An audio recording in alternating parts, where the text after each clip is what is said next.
சரிங்கம்மா.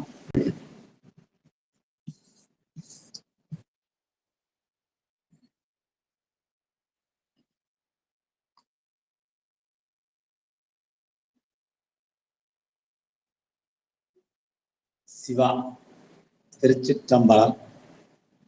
உலகெல்லாம் உணர்ந்து ஓதற்கரியவன், நிலவுலாவிய நீர்மலி வேணியன், அலையில் சோதியன், அம்பலத்து ஆடுவான் பலர் சிறம்படி வாழ்த்தி வணங்குவான். எல்லாம் வல்ல திருவுருளை இறங்குகிறேன்.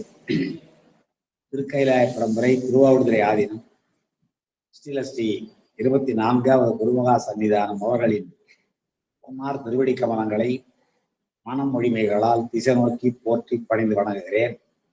நம்முடைய அன்பிற்குரிய திருப்பணிச்செம்மல் கோமலையா அவர்களை வணங்கி மகிழ்கிறேன். நிகழ்ச்சியின் தொடக்கத்தில் நம்முடைய அமைப்பாளர் திருவாளர் செல்வம் அவர்கள் மணிவாசக பெருமானுடைய குருபூஜை திருநாளை முன்னிட்டு இன்று திருவாசகத்தை விண்ணப்பம் செய்து நிகழ்ச்சியை தொடங்கி வைத்திருக்கிறார்கள். அவர்களுக்கு என்னுடைய வணக்கத்தை வாழ்த்தை தெரிவித்துக் கொள்கிறேன். நிகழ்ச்சியில் பங்கு பற்றியிருக்கிற முதுவேரறிஞர் நம்முடைய கேதாரம் ஐயா அவர்கள், மலேசியா அன்பர் ஐயா பரந்தாமன் ஐயா அவர்கள், சிவமலரம்மா அவர்கள் மற்றும் அமைப்புகள் மூன்றையும் சார்ந்த மயிலை சைவ சித்தாந்த சபை, கோமல் ஓம் நமச்சிவாய அறக்கட்டளை, இடைமருதீசன் சாத்திரக்குழு ஆகிய அமைப்புகளை எல்லாம் சார்ந்த அன்பர்கள் அத்தனை பேருடைய திருவடிகளையும் பணிந்து வணங்கி இன்றைய திருத்தொண்டர் புராண சிந்தனையை நாம் தொடங்குவோம், தொடருவோம். அதற்கு முன்பாக இன்று ஊழிமல்லி திருவாத ஊரர் திருத்தாளை போற்றுகின்ற குரு பூஜை திருநாள். இன்று காலையிலிருந்து எல்லா சிவாலயங்களிலும் நால்வர்களுக்கு அபிஷேகம், மணிவாசக பெருமானுக்கு அபிஷேகம் ஆராதனை, ராஜபெருமான் சன்னதியிலே திருவாசகம் முற்றோதல் என்று மணிவாசக பெருமானோடும் திருவாசகத்தோடும் தொடர்புடைய அற்புதமான நிகழ்ச்சிகளை எல்லாம் நடந்து கொண்டே இருக்கிறார். அவரை சொல்லுகிற பொழுது பரஞ்சோதி முனிவர் சொல்லுவார், அழுது அடி அடைந்த அன்பன், எழுதரு மறைகள் தேரா இறைவனை, எழுதரு மறைகள் தேரா இறைவனை, எல்லில் கங்குல் பொழுதரு காலத்தென்றும் பூசனை விடாது செய்து தொழுதகை தலைமேல் ஏற துடும்பு கண்ணீருள் மூழ்கி அழுது அடி அடைந்த அன்பன் அடியவர் கடிமை செய்வான் என்று மணிவாசக பெருமானை பரஞ்சோதி முனிவர் போற்றுவார். அப்படி ஏனென்றால் அழுதாளவனை பரலான் என்பது மணிவாசகத்தினுடைய ஒரு தொடர். அப்படி காதலாகி கசிந்து கண்ணீர் மல்கிய நிலையில் அழுதடி அடைந்த அன்பராகிய மணிவாசக பெருமானுடைய நினைவுகளை எல்லாம் போற்றுகிற வகையில் இன்று நாம் பல திருக்கோயில்களில் இன்று நம்முடைய அமைப்புக்கு வரவேண்டிய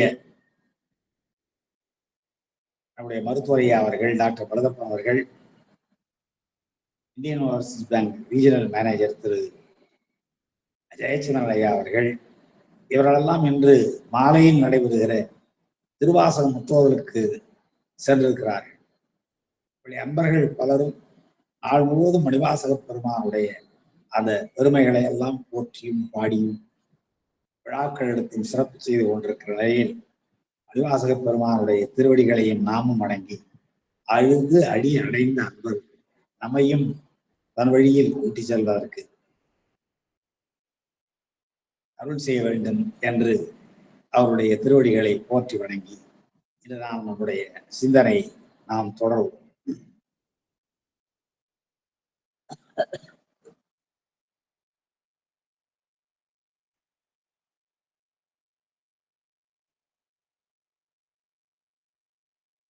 திருத்தொண்டர் சிந்தனையிலே நேற்று நாம் பார்த்தது என்ன என்றால், அந்த திருவார்த்தையை கேட்ட உடனேயே, அதாவது அம்மையினுடைய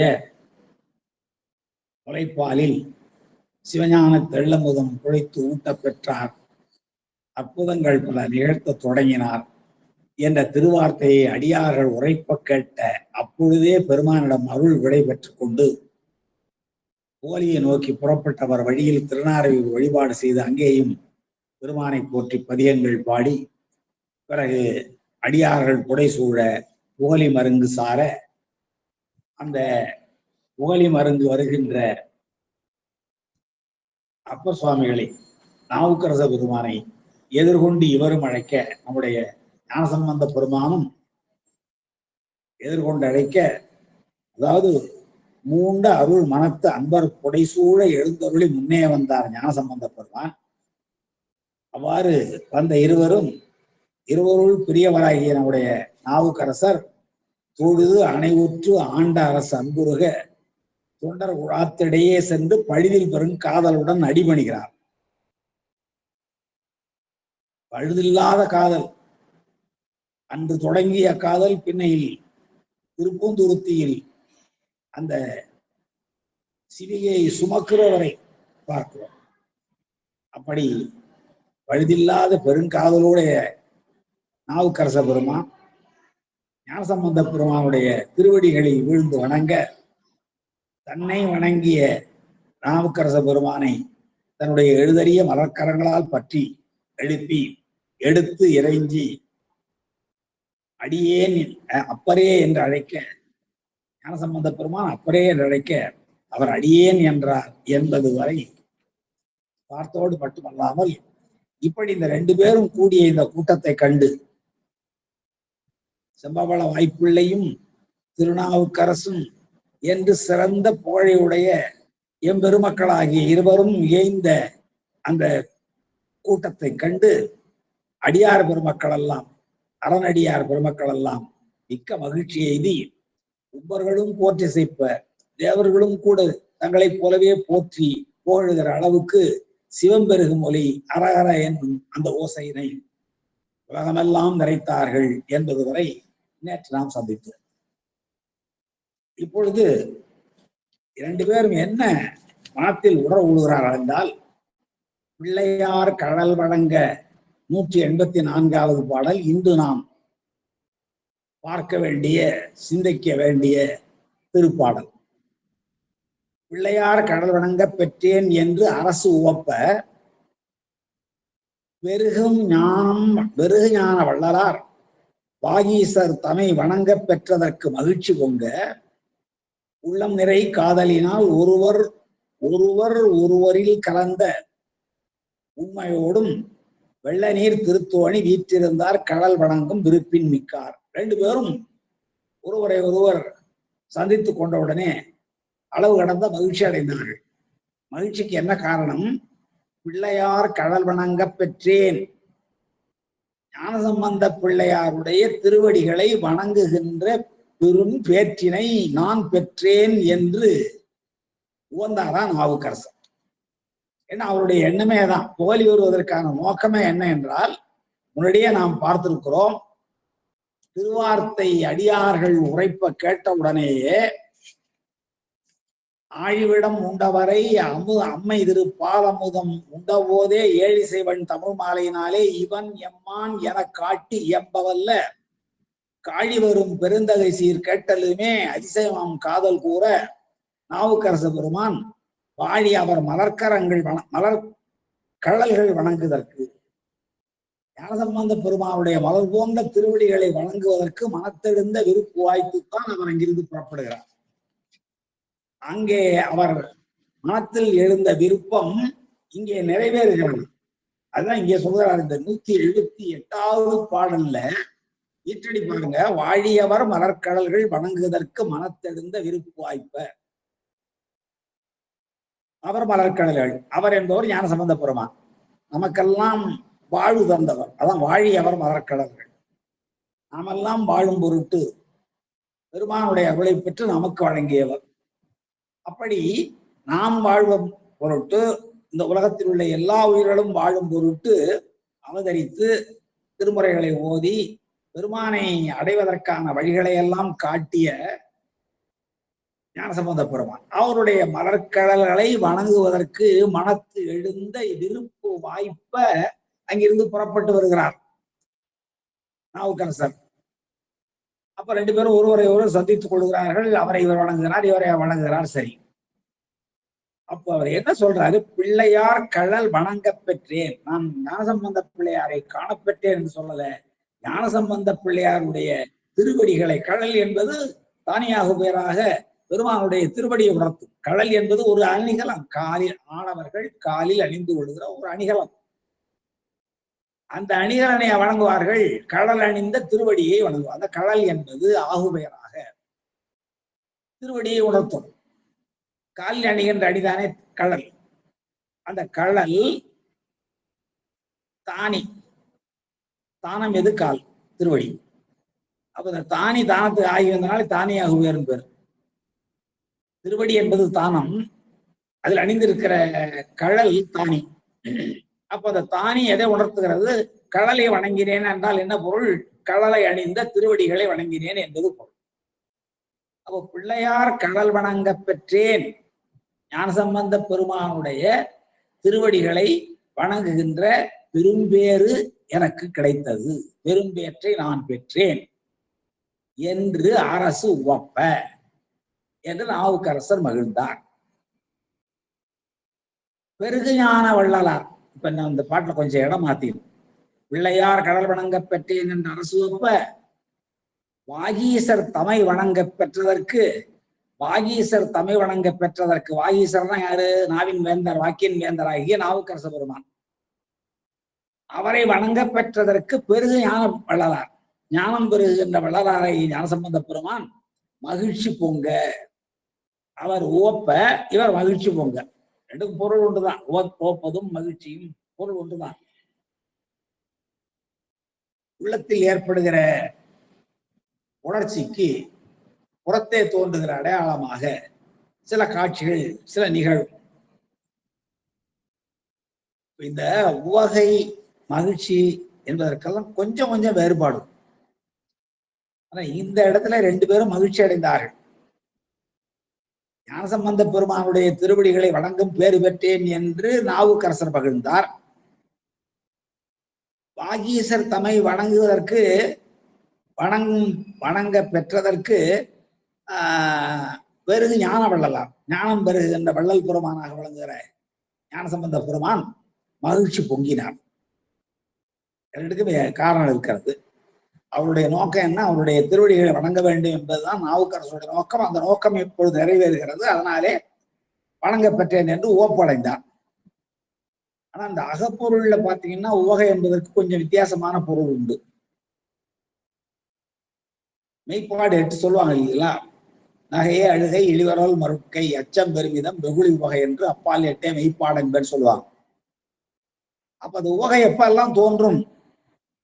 உவகை என்ற ஒன்று, ஒரு உணர்வு எப்பொழுதெல்லாம் தோன்றும் என்றால், செல்வம் புலனே புணர்வு விளையாட்டன அல்லல் நீத்த உவகை நான்கே என்பது தொல்காப்பியத்துல மெய்ப்பாட்டியல். தொல்காப்பியம் 3 அதிகாரங்களை உடைய, எல்லாருக்கும் தெரியும். எழுத்ததிகாரம், சொல்லதிகாரம், பொருளதிகாரம் என்று. ஒவ்வொன்றையும் 9 இயல்கள். அதுல பொருளதிகாரத்துல கடைசியில மெய்ப்பாடு, ஓம, மரபு என்ற 3 இயல்கள் இருக்கும்.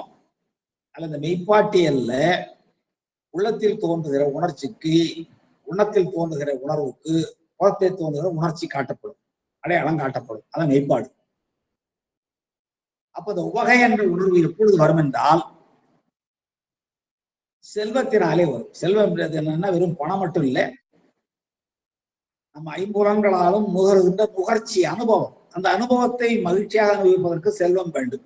எனவே அந்த செல்வத்தினாலே உவகை வரும். புலனாலே வரும். புலன் நல்ல அறிவுன்னு அர்த்தம். கல்வி பயனாலே ஏற்படுகிற அறிவுடைமையினாலே உவகை தோன்றலாம். உணர்வினாலே வரும். இந்த அகப்பொருள் துறையில சொல்கிற பொழுது தலைவன் தலைவியையோ, தலைவனையோ சந்தித்து புனல் விளையாட்டு என்றும் பொழில் விளையாட்டு என்றும் அவர்கள் ஆடுகிற பொழுது ஒருவரை ஒருவர் கூடுவார்கள் அல்லவா? அது புணர்வின் பேரு. புணர்வுக்கு பிறகு விளையாட்டு. இந்த 4 அடிப்படையிலே உவகை தோன்றும் என்பது அகப்பொருள் துறை. இங்கே நாவுக்கரச பெருமான் அவருடைய கடல் அடிகளை வணங்கியதனாலே உவகை பெற்றார், ஓப்படைந்தார், மகிழ்ச்சி அடைந்தார் என்றுதான் கொள்ள வேண்டும். அதை போலவே வாகீசர் தமை வணங்குதற்கு, வணங்க பெற்றதற்கு. வாகீசர்னா யாரு? வாக்கின் வேந்தர், நாவுக்கு அரசர். வாக்கு ஈசர், நாவுக்கு அரசர். போன பிறவிலே அவருக்கெல்லாம் பேர். முன்னமே முனியாகி எனையடைய தவம என்றான் சாமி சொல்லுவார். அப்போ வாகீசர் தம்மை வணங்குகின்ற பேரு பெற்றதற்கு பெருகு ஞான வள்ளலாராகிய, ஞானம் வள்ளலார், ஞானத்தின் திருவுருவை நான்மறையின் தனித்துணையை வானத்தின் மிசையன்றி இங்கே நாம் மண்ணுலகத்தில் காடுகின்ற அந்த இளநிலவை சொல்லுவார். தேனக்க மலர் கொண்டை செஞ்சடையார் சீர்பலவும் காணத்தின் எழுபுறப்பை கண்களிப்பு கண்டார்கள் என்று ஞானசம்பந்த பெருமானை குலச்சிறையாரும் அங்கேற்கரசியாரும் காணுகின்ற காட்சியை சொல்லுவார். அப்ப அது ஞானத்தின் திரு உரு. ஒருத்தருக்கு அடையாளம் பாடுற பொழுது ஞானம் என்ற ஒன்றை நீங்கள் பார்க்க வேண்டும் என்றால் ஞானசம்பந்தரை பார்த்தா போதும். ஏன்னா அவரு ஞானத்தை எப்ப பெற்றாரு?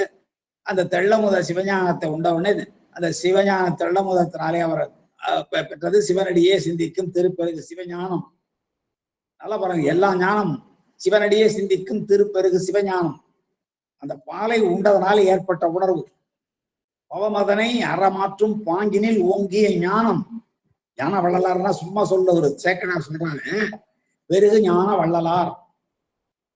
வரையாது வழங்குகின்ற தன்மையுடையவர் தான் வள்ளலார். ஞானத்தை வழங்குவதில் வல்லவர்.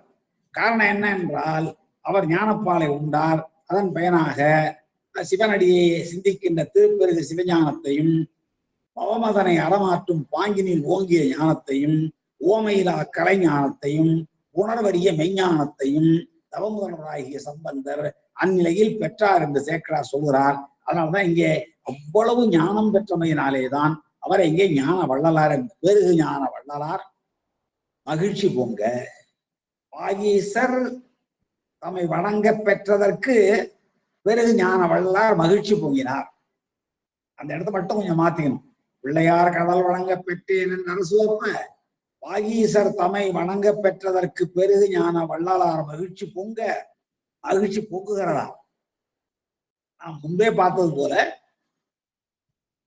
கடல் வணங்க வேண்டும், மலர்கடல்கள் வணங்க வேண்டும் என்ற விருப்பு வாய்ப்பைத்தான் வந்தார்.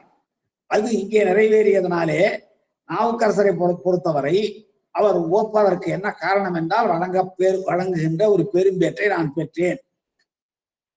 இவருக்கு என்ன மகிழ்ச்சி பொங்குவதற்கு என்ன காரணம் என்றால், நாம் போய் பார்க்கிறதுக்கு முன்பாக தேடாமலே காண கிடைத்த பிள்ளையாரது மகிழ்ச்சியை பெரிதாயிற்று.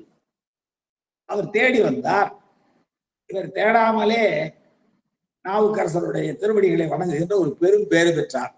அதனாலே மகிழ்ச்சி இவருக்கு மிகவும் அதிகமாயிற்று. மகிழ்ச்சி பொங்க உள்ளம் நிறை காதலினார். ரெண்டு பேருடைய உள்ளம் முழுவதும் அன்பு நிறைந்திருக்கிறது. நாவுக்கரசர்வால் அன்பு இவருக்கும், ஞானசம்பந்தர்வால் அவருக்கும் அன்பு நிறைந்திருக்கிறது. ரெண்டு பேருக்கு அதோடு மட்டுமல்லாமல் ரெண்டு பேருடைய உள்ளமும் பெருமானிடத்து அன்பு நிறைந்திருக்கிறது.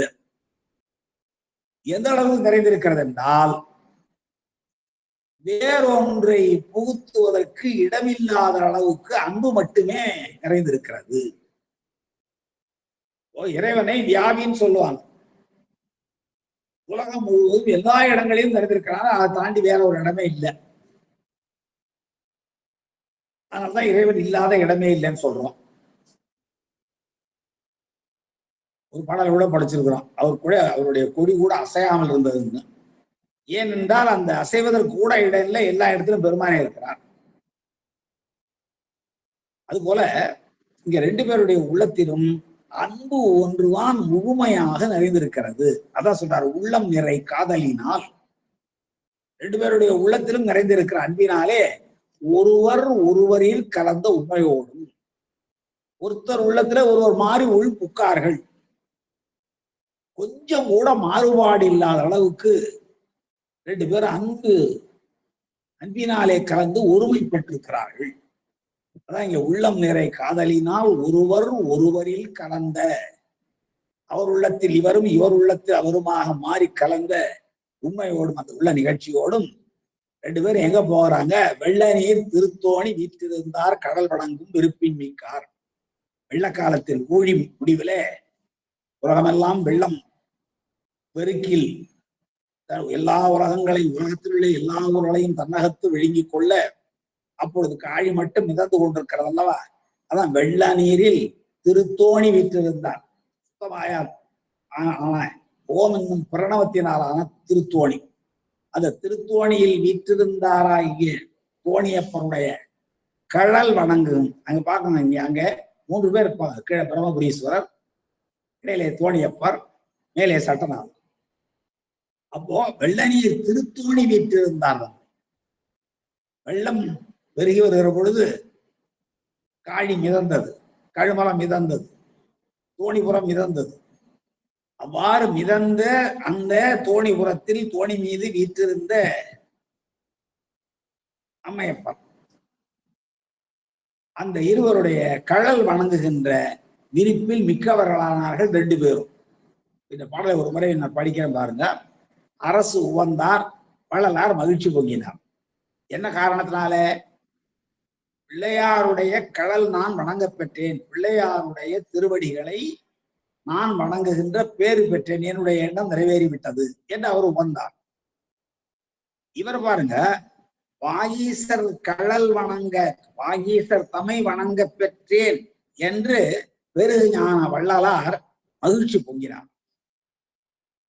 அவ்வாறு மகிழ்ச்சி பொங்க உள்ளம் நிறை காதலினால், உள்ளம் நிறை காதலினார். 2 பேருடைய உள்ளம் காதல் ஒன்றுமே நிறைந்திருக்கிறது. வேறொன்றற்கு இடமில்லாத அளவுக்கு இருவருடைய உள்ளமும் அன்பினாலே நிறைந்திருக்கிறது. அப்படி ஒருவர் ஒருவரில் கலந்த உண்மையினால் 2 பேரும் என்ன சொல்கிறார்கள்? ஒரு விருப்பத்தோடு போகிறார்கள். வெள்ளத்தில், ஊழி பெருவெள்ளத்தில் மிதந்த திருத்தோணி என்னும் அந்த திருத்தலத்திலே வீற்றிருந்தாராகிய அம்மையப்பர்களை அவர்களுடைய கடலை வணங்குகின்ற இருப்பில் மிக்கவர்களாக விளங்கினார்கள் 2 பேரும் என்பது இந்த 184வது பாடல். அடுத்து 185வது பாடல். இங்கே ஒன்று நாம் பார்க்க வேண்டும். திருத்தோணி வீற்றிருந்தார் கடல் வழங்கும் விரிப்பின் மிக்கார் என்று சேக்கலார் சொல்லுகிறார். அப்ப திருத்தோணிபுரத்தில் இருக்கிற பெருமானை வழிபாடு செய்வதற்கு முன்பாக ஞானசம்பந்த பெருமானுடைய கடலை வணங்குவது நியாயமா என்றால், ஞானசம்பந்த பெருமான் வேற, இறைவன் வேற என்று வேறுபடுத்தி பார்க்கிற சிந்தனை எல்லாம் அங்கே அவரிடம் இல்லை. தோணியப்பரும் பிள்ளையாரும் பிரிக்கப்பட முடியாத தொடர்புடையவர்கள் என்ற எண்ணமுடையவர் அவர். அதோடு மட்டுமல்லாமல் நம்முடைய 12ஆம் சூத்திரத்தில் சொல்லப்பட்டபடி மாலர நேயம் மலிந்தவர் வேடமும் ஆலயம் தானும் அரணென தொழுமேன்னு சொல்லி, மாலர நேயம் மலிந்தவர் வேடமுடைய அடியார்களை தொழுதுதான் முன்பு என்பதும் சாஸ்திரங்களை ஏற்றுக்கொண்டிருக்கிறது என்பதை எல்லாம் பார்க்கிறோம். அப்படியாக ஒருவரை ஒருவர் வழிபாடு செய்வதற்கு பிறகு 2 பேரும் அந்த தோணியப்பரை வழிபாடு செய்ய வேண்டும் என்ற விருப்பின் மிக்கவர்களாகி திருக்கோயிலுக்குள் செல்கிறார்கள். அவர் செல்லுகின்ற காட்சியினை சேக்கிழார் பார்த்து 2 பேரும் இணைந்திருக்கிற காட்சியினை 185வது பாடல்ல மிக அழகாக தெய்வ சேக்கிழார் குறிப்பிடுகிறார். பெரிய புராணம் என்னும் குன்றின் மேலிட்ட விளக்கில் இதுவும் ஒன்று என்று நம்முடைய சிவகவிமணி ஐயா அவர்கள் இந்த பாடலின் உயர்வை குறிப்பிடுவார்கள். அவ்வளவு உயர்ந்த பாடல். நம்முடைய அன்பர்கள் பலரும் மனப்பாடம் செய்து வைத்திருக்கிற பாடல். என்னோடு இங்கே பழகி கொண்டிருக்கிற அன்பர்கள் பலருக்கு இந்த பாடல் மனப்பாடம். சில பாடல்களை சொல்லுவார்கள், பெரிய புராணத்தில் இந்த பாடல்கள் எல்லாம் மனனம் செய்ய வேண்டிய பாடல்கள் என்று. அதுபோல அதுல இந்த பாடல் உண்டு. நம்முடைய வணக்கத்துக்குரிய டிஎஸ்பி அவர்கள், ஜெயச்சந்திரன் அவர்கள் இவரெல்லாம் மனப்பாடம் செய்து வைத்திருக்கிறார். நம்ம டாக்டர் ஐயா அவர்கள். அப்படி இந்த பாடல்ல என்ன சிறப்பு இருக்கிறது என்றால், 2 பேரும் சந்திச்சுக்கிறாங்க.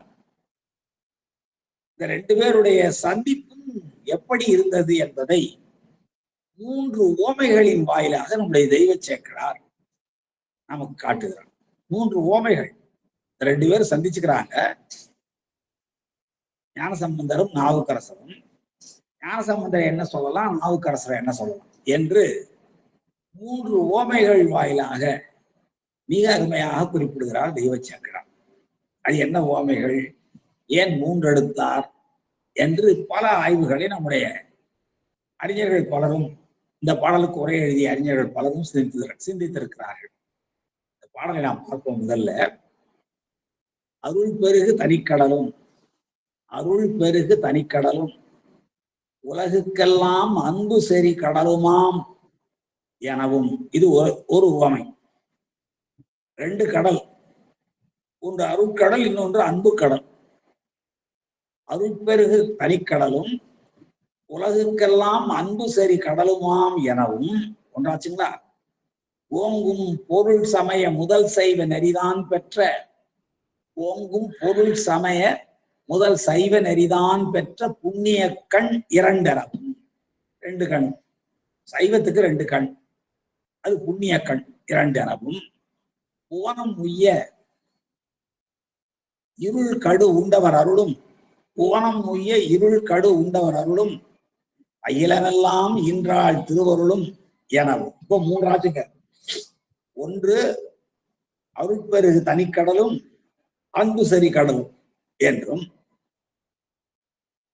பொருள் சமய முதல் சைவ நெறிதான் பெற்ற புண்ணிய கண் 2. ஒரு கண் ஞான சம்பந்த பெருமான், இன்னொரு கண் சைவத்துக்கு 2 கண். ஒரு கண் ஞான சம்பந்த பெருமான், ஒரு கண் நாவுக்கரச பெருமான். கண்கள் 2 இருந்தாலும் காட்சி ஒண்ணுதாங்கிறது நம்ம எல்லாருக்கும் தெரியும். 2 கண்ணும் காணுகின்ற காட்சி ஒன்றாகத்தான் இருக்கும். அதுபோல இவர்கள் உடம்பினால் வேறு வேறாக இருவராக இருந்தாலும் உள்ளத்தினாலும் நமக்கெல்லாம் தாங்கள் கண்டதை காட்டுவதனாலும் ஆன்மாக்களினுடைய பாசங்களை நீங்க செய்வதில் உபதேசம் செய்வதிலும் வீடு பேரை பெற நமக்கெல்லாம் ஞானம் புகட்டுவதிலும் இருவரும் ஒன்றாக இருக்கிறார்கள். அதனால்தான் புண்ணிய கண் 2 எனவும். புவனம் உய்ய இருள் கடு உண்டவர் அருளும், அகிலமெல்லாம் ஈன்றாள்தன் திரு அருளும். 2 அருள் இருக்கீங்க. ஒண்ணு இறைவர் அருள், இன்னொன்று இறைவி அருள். இப்போ இறைவர் அருள் போல யார் இருக்கா, இறைவி அருள் போல யார் இருக்கா, எல்லாரும் நம்ம பார்ப்போம். சரிங்க, முதல்ல இருந்து வரும். இப்ப 2 பேரும் செஞ்சடை வானவர் கோயில் சேர்ந்தார். அன்றே என்பது அசலி பொருள் இல்லை. செஞ்சடை வானவர் யாரு? சிவந்த சடாமுடிகளை உடைய வானவர்களுக்கெல்லாம் தலைவராக விளங்குகிற பெருமான். அவருடைய கோயிலுக்கு சென்று சேர்ந்தார்கள். யார் சேர்ந்தாங்க? ஞானக்கன்றும் அரசும் சேர்ந்தார்கள். ஒன்று ஞானக்கன்று, இன்னொன்று அரசு. இது 2ம் சேர்ந்தது. ஞானக்கன்று யாரு, அரசு யாரு? அதான் முதல்ல 3. அருள் பெருகு தனிக்கடலும் அன்பு சரி கடலும். அருள் பெருகு தனிக்கடல் என்பது ஞான சம்பந்த பெருமான். அன்பு சரி கடல் என்பது நாவுக்கரசர். இந்த இடையில பாருங்க, இந்த உலகுக்கெல்லாம் என்று ஒரு தொடர் இருக்கிறது. அது இடைநிலை தீபம் என்று சொல்வார்கள். இந்த பக்கமும் அந்த பக்கமும் வர்றதை சேர்த்து சொல்லும். நம்ம பொருள்கோள் முறையில சிங்கரோக்கு என்று சொல்வார்கள். அதான் வடமொழி அலங்கார சாஸ்திரத்துல இடைநிலை தீபம் சொல்லுவாங்க. இது எப்படி இடைநிலை தீபம்னா, உலகுக்கெல்லாம் அருட்பெருகு தனிக்கடலும் உலகுக்கெல்லாம் அன்பு சரி கடலும் என்று நாம் கூட்டிக் கொள்ள வேண்டும். இந்த உலகம் முழுவதுக்கும் அருளை பெருக்குகின்ற ஒப்பற்ற கடல் உண்டு. உலகம் முழுவதற்கும் அருளை பெருக்குகின்ற ஒப்பற்ற கடல், அதான் ஞானசம்பந்த பெருமான். இன்னொன்று உலகுக்கெல்லாம் அன்பு சரி கடல்.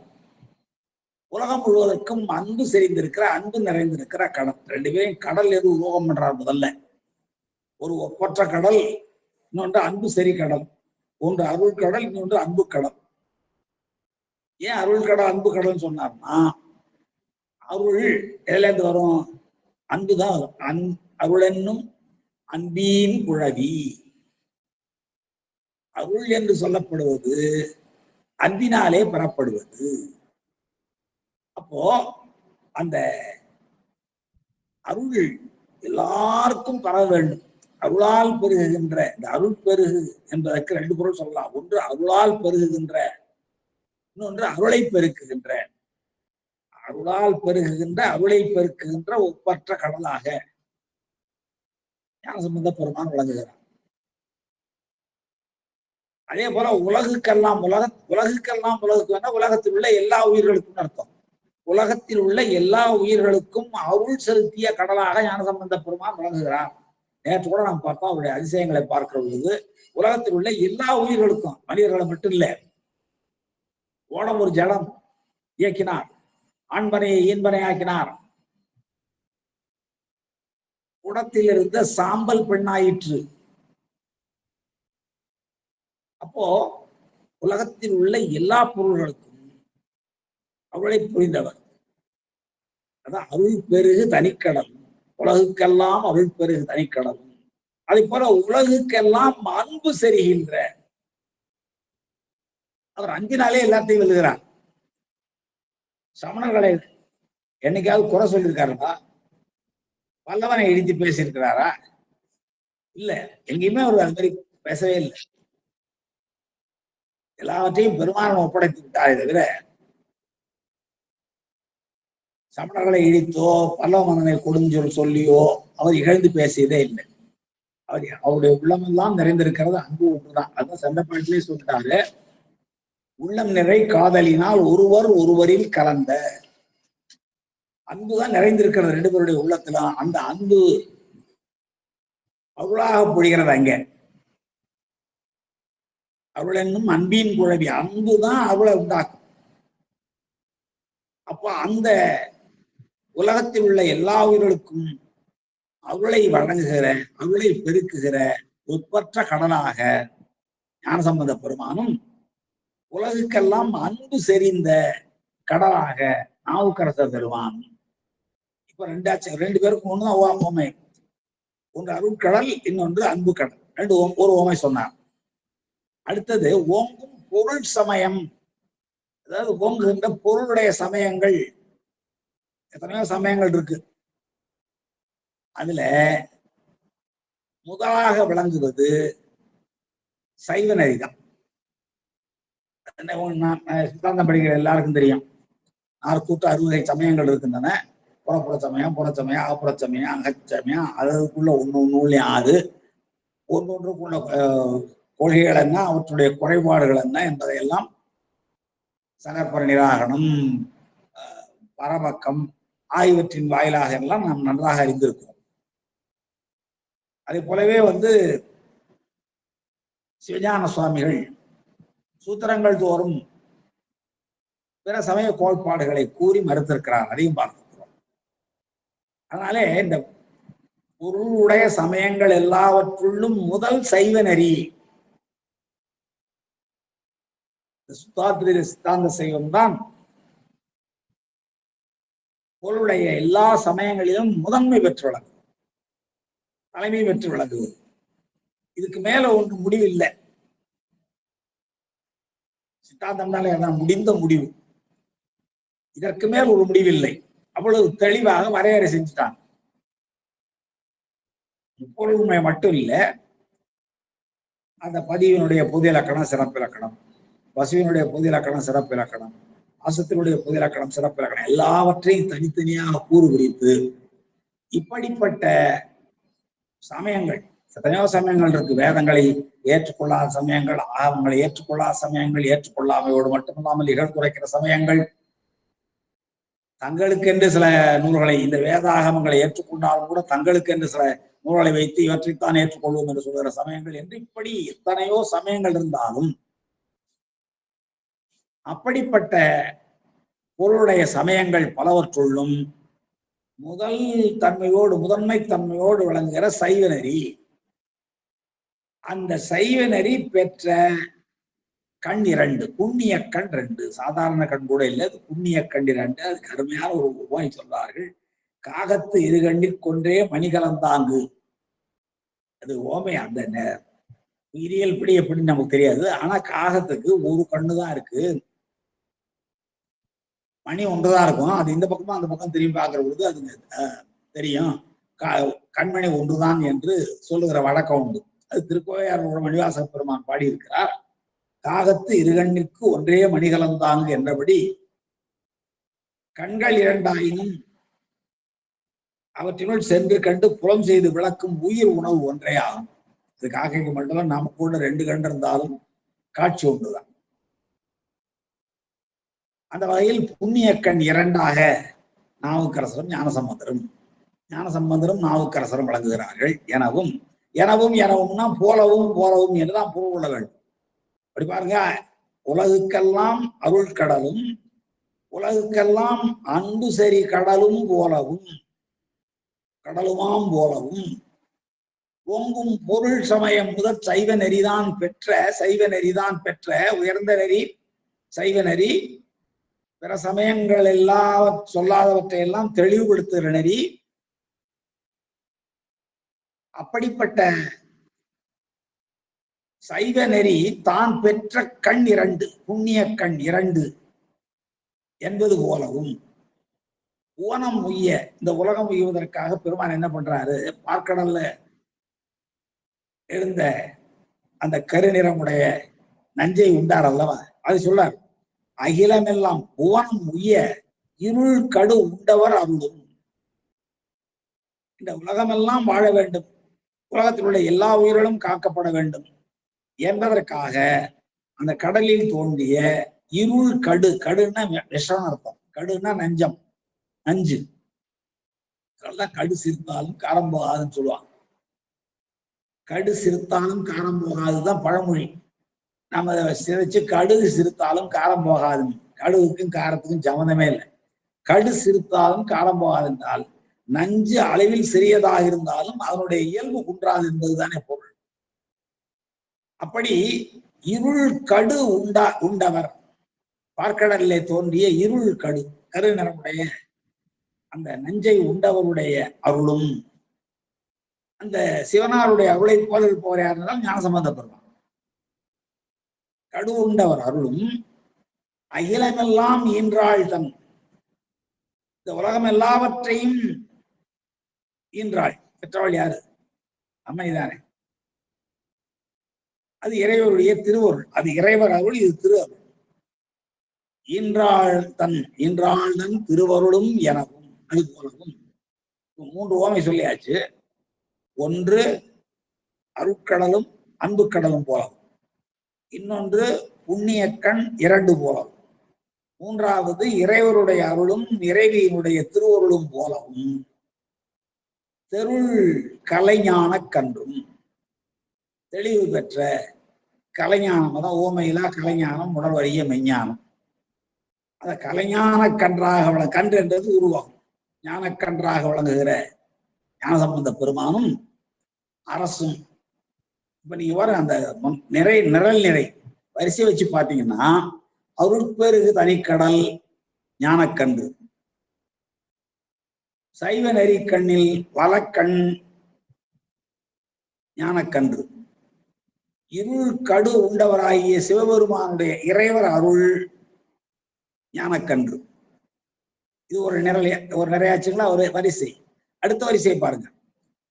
அன்பு சரி கடல் அரசு, புண்ணியக்கண் 2 இடக்கண் அரசு, உலகமெல்லாம் ஈன்றாள் தன் திருவருள் அரசு என்பது போல இவர்கள் 2 பேரும் கூடி தெருள் கலைஞான கன்றும்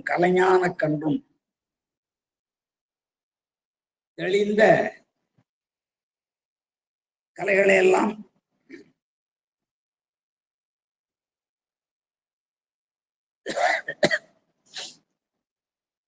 அவன் தெளிந்ததோடு மட்டுமல்லாமல் இந்த உலகத்தில் உள்ள எல்லா உயிர்களும் தெளிவு பெறுவதற்கு ஏற்ற திருமுறைகளை தந்த கலை. அந்த கலைஞான கன்றாகிய ஞானசம்பந்த பெருமானும், அரசு என்றால் திருநாவுக்கரசரும் ஞானசம்பந்த பிள்ளையாருடைய இல்லத்திலிருந்து புறப்பட்டு போய், ஏன்னா முதல்ல 2 பேரும் சந்தித்து புறப்பட்டு போய் செஞ்சடை வானவர் கோயில் சேர்ந்தார்.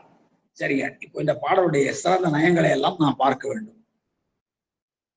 முன்னாடியே நான் சொன்னது போல எல்லோரும் வியந்து பாராட்டுகிற அற்புதமான பெரிய புராண பாடல்ல இது ஒன்று.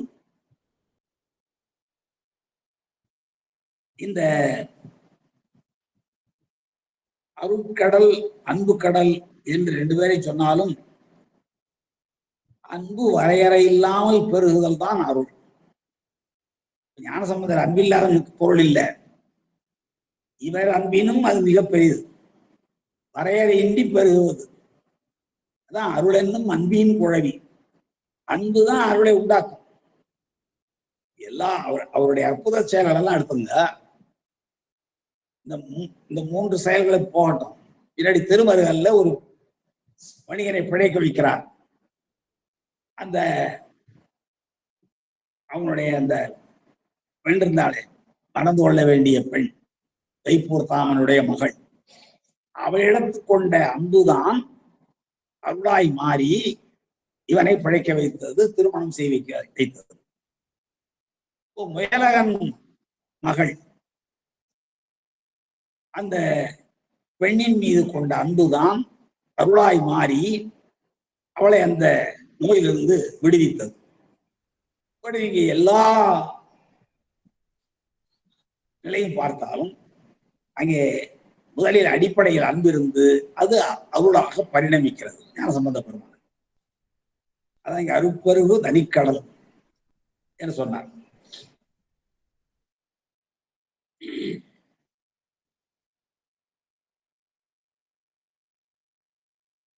இவர் இரண்டு பேரும் சைவத்துக்கு கிடைத்த இரண்டு பெரும் கண்கள்.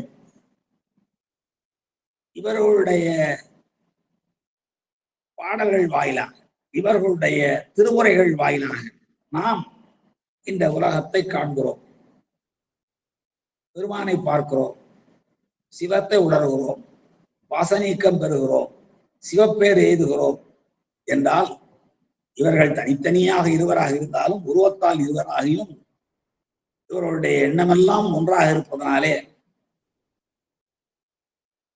அந்த காகத்திற்கு ஒரு கண் போல ரெண்டு பக்கம் இருந்தாலும் கூட மணி ஒன்றுதான். அதை போல சைவத்துக்கு இரண்டு கண்ணாக இருவரும் விளங்கி ஆன்மாக்களை நல்வழிப்படுத்துகிறார்கள் என்பது இந்த இரண்டாவது ஓமையின் பொருள். மூன்றாவது, இருள் கடு உண்டவர் ஆகிய இறைவனுடைய அருள். உலகம் உலகமெல்லாம் இயன்றாளுடைய திருவருள்.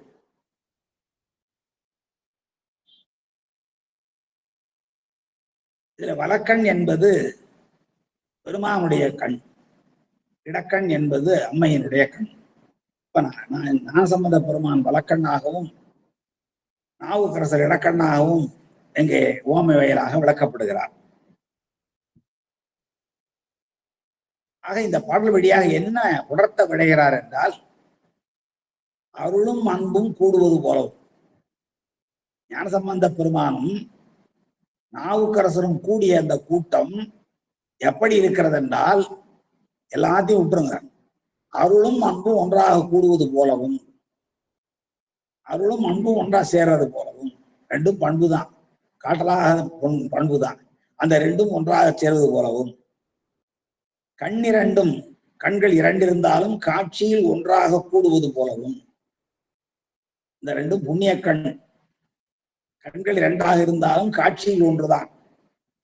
அதே போலவே மூன்றாவது, சிவமும் சக்தியும் அருளில் கூடுவது போல, ஒன்று இறைவர் அருள், இன்னொன்று திருவருள். இந்த மூன்று உண்மைகளும் ஒன்றை விட்டு ஒன்று பிரிக்க முடியாது. அருளும் அன்பும் எப்படி பிரிக்க முடியாதோ, எப்படி ரெண்டு கண்களுடைய பார்வைக்காக அமைந்திருக்கிற அந்த ரெண்டு கண்களும் ஒரே காட்சியை தருவதற்கு பிரிக்க முடியாதோ, சிவத்தின் சக்தியும் எப்படி பிரிக்க முடியாதோ, அதை போலவே ரெண்டு பேரும் பிரிக்க முடியாமல் ஒன்றாக தோன்றுகிறார்கள். அதான் முன்னாடி எம்பெருமக்கள் ஏய்ந்த கூட்டம் என்று முன்னாடியே பாடினார் சேர்க்கிறார். ஒருவர் ஒருவரில் கலந்த உண்மை இதுதான். ஒருவர் ஒருவரில் கலந்த உண்மை அந்த பாட்டுல பாக்குறோம் பாருங்க, அவ்வளவுக்கு விளக்கம் இங்க வருது. பிள்ளையார் கடல் வணங்க பெற்றேன் என்று அரசுவப்பு பெருகையான வள்ளலார் வாகீசர் தமிழ் வணங்க பெறுவதற்கு மகிழ்ச்சி பொங்க, பெற்றதற்கு மகிழ்ச்சி பொங்க, உள்ளம் நிறை காதலினால் ஒருவர் ஒருவரில் கலந்த, அதாவது ஒருவர் ஒருவரில் கலந்த நிகழ்ச்சி இங்க நாம் பார்க்கிறோம். ஒன்று அருட்கடல், இன்னொன்று அன்பு கடல். சைவநெறி பெற்ற வலக்கண் இடக்கண் இறைவனுடைய அருள், சக்தியினுடைய அருள். மேலே சொன்னது எல்லாம், முதலில் சொன்னது எல்லாம் ஞானக்கன்று, இரண்டாவது சொன்னதெல்லாம் அரசு. இப்படி நாம் நிரல் நிறைய கூட்டி பொருள் கொள்ள வேண்டும். நிரல் நிறையன்னா வரிசை வரிசையாக பார்க்கணும். சேரனும் சோழனும் பாண்டியனும் பூம்புகாரையும் வஞ்சிமா நகரையும் பூம்புகாரையும் மதுரையும் தலைநகராக கொண்டு ஆட்சி செய்தார்கள் சொன்னா இதுல என்ன பண்ணணும்? நீங்க சேர சோழ பாண்டியர்கள் இப்படி சொல்றான். சேர சோழ பாண்டியர்கள் வஞ்சிமா நகரையும் பூம்புகாரையும் மதுரை மாநகரையும் தலைநகராக கொண்டு ஆட்சி செய்தார்கள் என்றால் அந்த வரிசையோடு இந்த வரிசையை பொருத்திக்கணும். சேரன் வஞ்சிமா நகரையும் சோழன் பூம்புகாரையும் பாண்டியன் மதுரையும் தலைநகராக கொண்டு ஆட்சி புரிந்தார்கள் என்பது நிரல் நிறை. அதுபோல இங்கேயும் அருட்கடல் அன்புக்கடல் சொல்றது. அருட்கடல் எது? ஞானசம்பந்த பெருமான். அன்பு செறிக்கடல் என்பது நாவுக்கரசன். வழக்கண், இந்த வழக்கண் இடக்கண் ரெண்டு இதுல புண்ணியக்கண் இரண்டு, அதுல வழக்கண் ஞானசம்பந்த பெருமான், இடக்கண் நாவுக்கரசன். அதே போல இருள் கடு உண்ட இறைவனுடைய அருள் ஞானசம்பந்தர். உலகமெல்லாம் ஈன்ற அம்பிகையினுடைய அருள் நாவுக்கரசன் என்று இப்படி நாம் பார்த்து நிரலையாக பொருள் கொள்ள வேண்டும். நம்முடைய சிவகவிமணி அவர்கள் மிக அருமையான குறிப்புகள் பலவற்றை இங்கே தந்திருக்கிறார்கள். நான் விரைந்து அவற்றை எல்லாம் சொல்லிவிட்டு நான் அடுத்த பாட்டுக்கு செல்கிறேன். அதுல அன்பு அருளாக பரவி சிவனறி கண்டு இறைவன் அருள் கொண்டு பேரெய்த உள்ளதனை இம்மூன்றும் ஒரு பொருள் மேலனவாய் முடியும் தன்மையை பாருங்கள். அன்பும் அருளும் இலக்கணமும் பிரமாணமுமாக, அன்பும் அருளும், அன்பு இலக்கணம் அருள் பிரமாணம் ஆக சைவநெறி சாதனமாக அம்மையப்பர் அருள் பயனாக விளம்பும் குறிப்பும் காணத்தக்கது. நீங்க பாடல் முழுவதும் பார்த்தீங்கன்னா இப்படிப்பட்ட தன்மை இருக்கும். அன்பில் பெரிய இந்த பெருமக்கள் இருவரின் கூட்டத்துக்கு இணையாக இறைவனது அருள் நெறியும் அருளுமே என்று வேறொன்றும் இணையாகாது. இவங்க ரெண்டு பேருக்கும் உவமையாக எதை சொல்லலாம்னா இறைவர் அருளையும் இறைவனுடைய அருளை தவிர வேற எதையும் உவமையாக சொல்ல முடியாது. ஏனென்றால் இறைவன் எப்படி தனக்கு உவமை இல்லாதவனும் அதை போலவே இவர்களும் இவர்களுடைய ஒற்றுமைக்கும் வேற உவமையாக எதையும் சொல்ல முடியாது.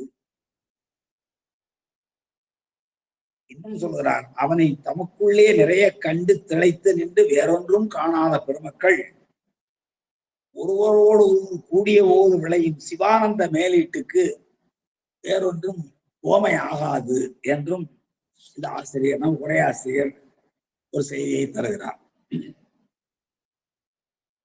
ஏன் 3 ஓமைகளை சொன்னார்? ஒன்று 2ஓட முடிச்சிட கூடாதா, இல்ல 4 சொல்லக்கூடாதா என்றால் அதுல ஒரு குறிப்பை காட்டுகிறார் உரையாசிரியர். 3 முறை சந்தித்துக் கொள்கிறார்கள் 2 பேரும்.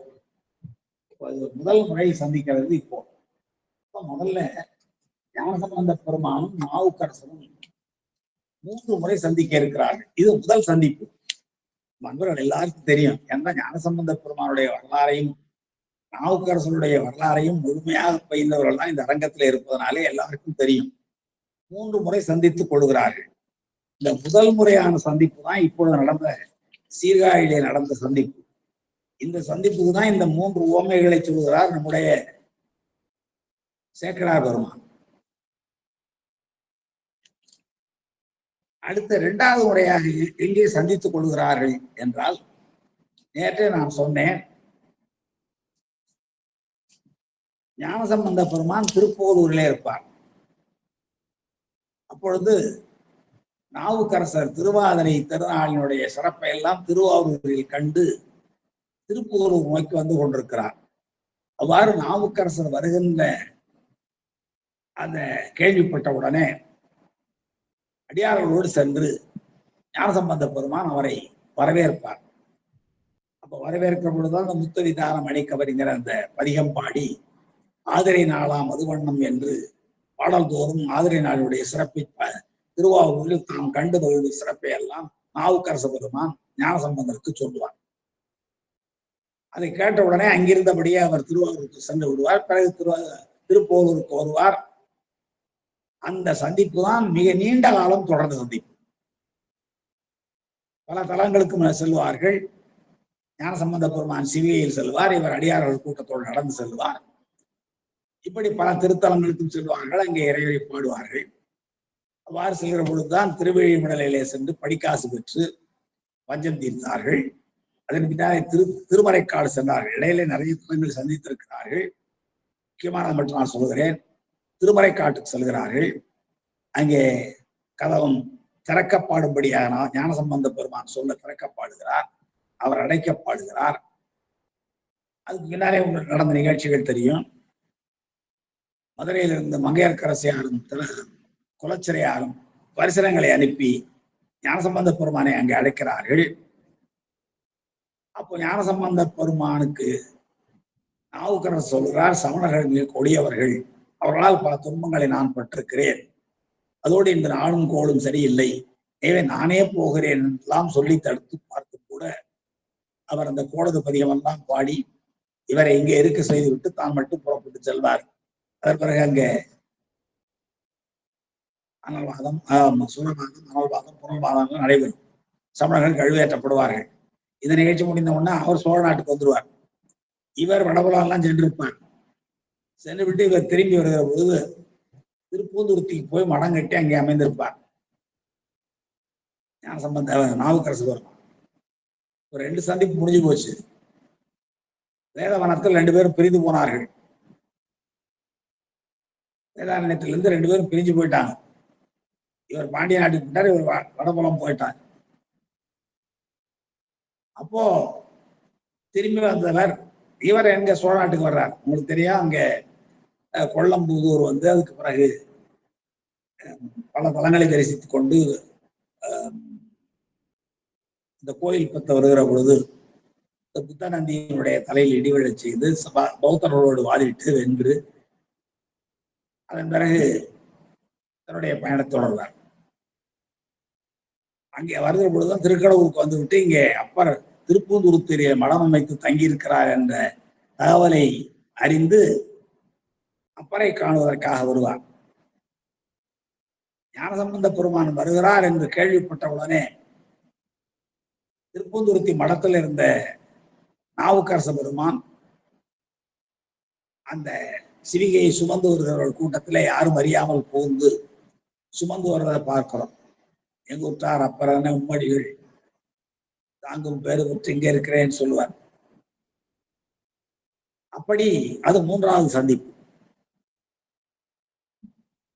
இந்த 3 சந்திப்புகளையும் விளக்குகிற ஒரு புறச்சான்று போல 3 உவமைகள் வாயிலாக நம்முடைய சேக்கரா சுவாமிகள் பாடியிருக்கிறார் என்றும் சொல்லுவார்கள்.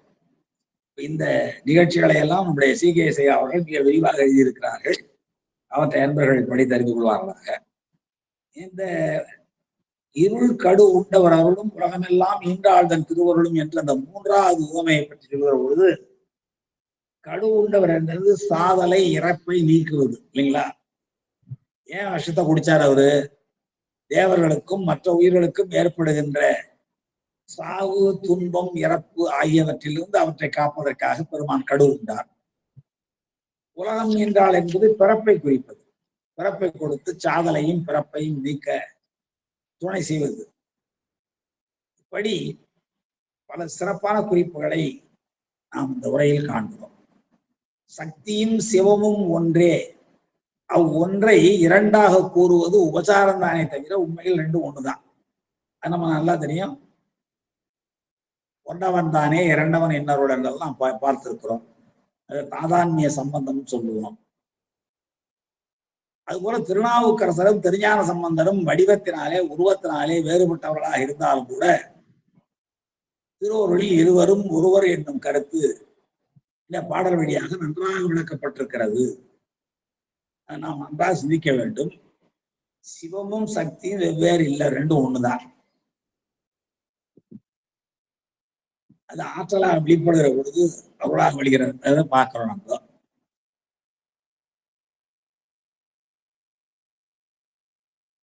அதை போலவே இவர்கள் இருவரும் உருவத்தால் வடிவத்தால் வேறுபாடுடையவர்களாக இருந்தாலும் திருவருள் தரத்தினாலும் ஆன்மாக்களை பக்குவப்படுத்தி ஈடேற்றுகிற அந்த முயற்சியிலும் இருவரும் ஒரே தன்மை வாய்ந்தவர்கள் தான்.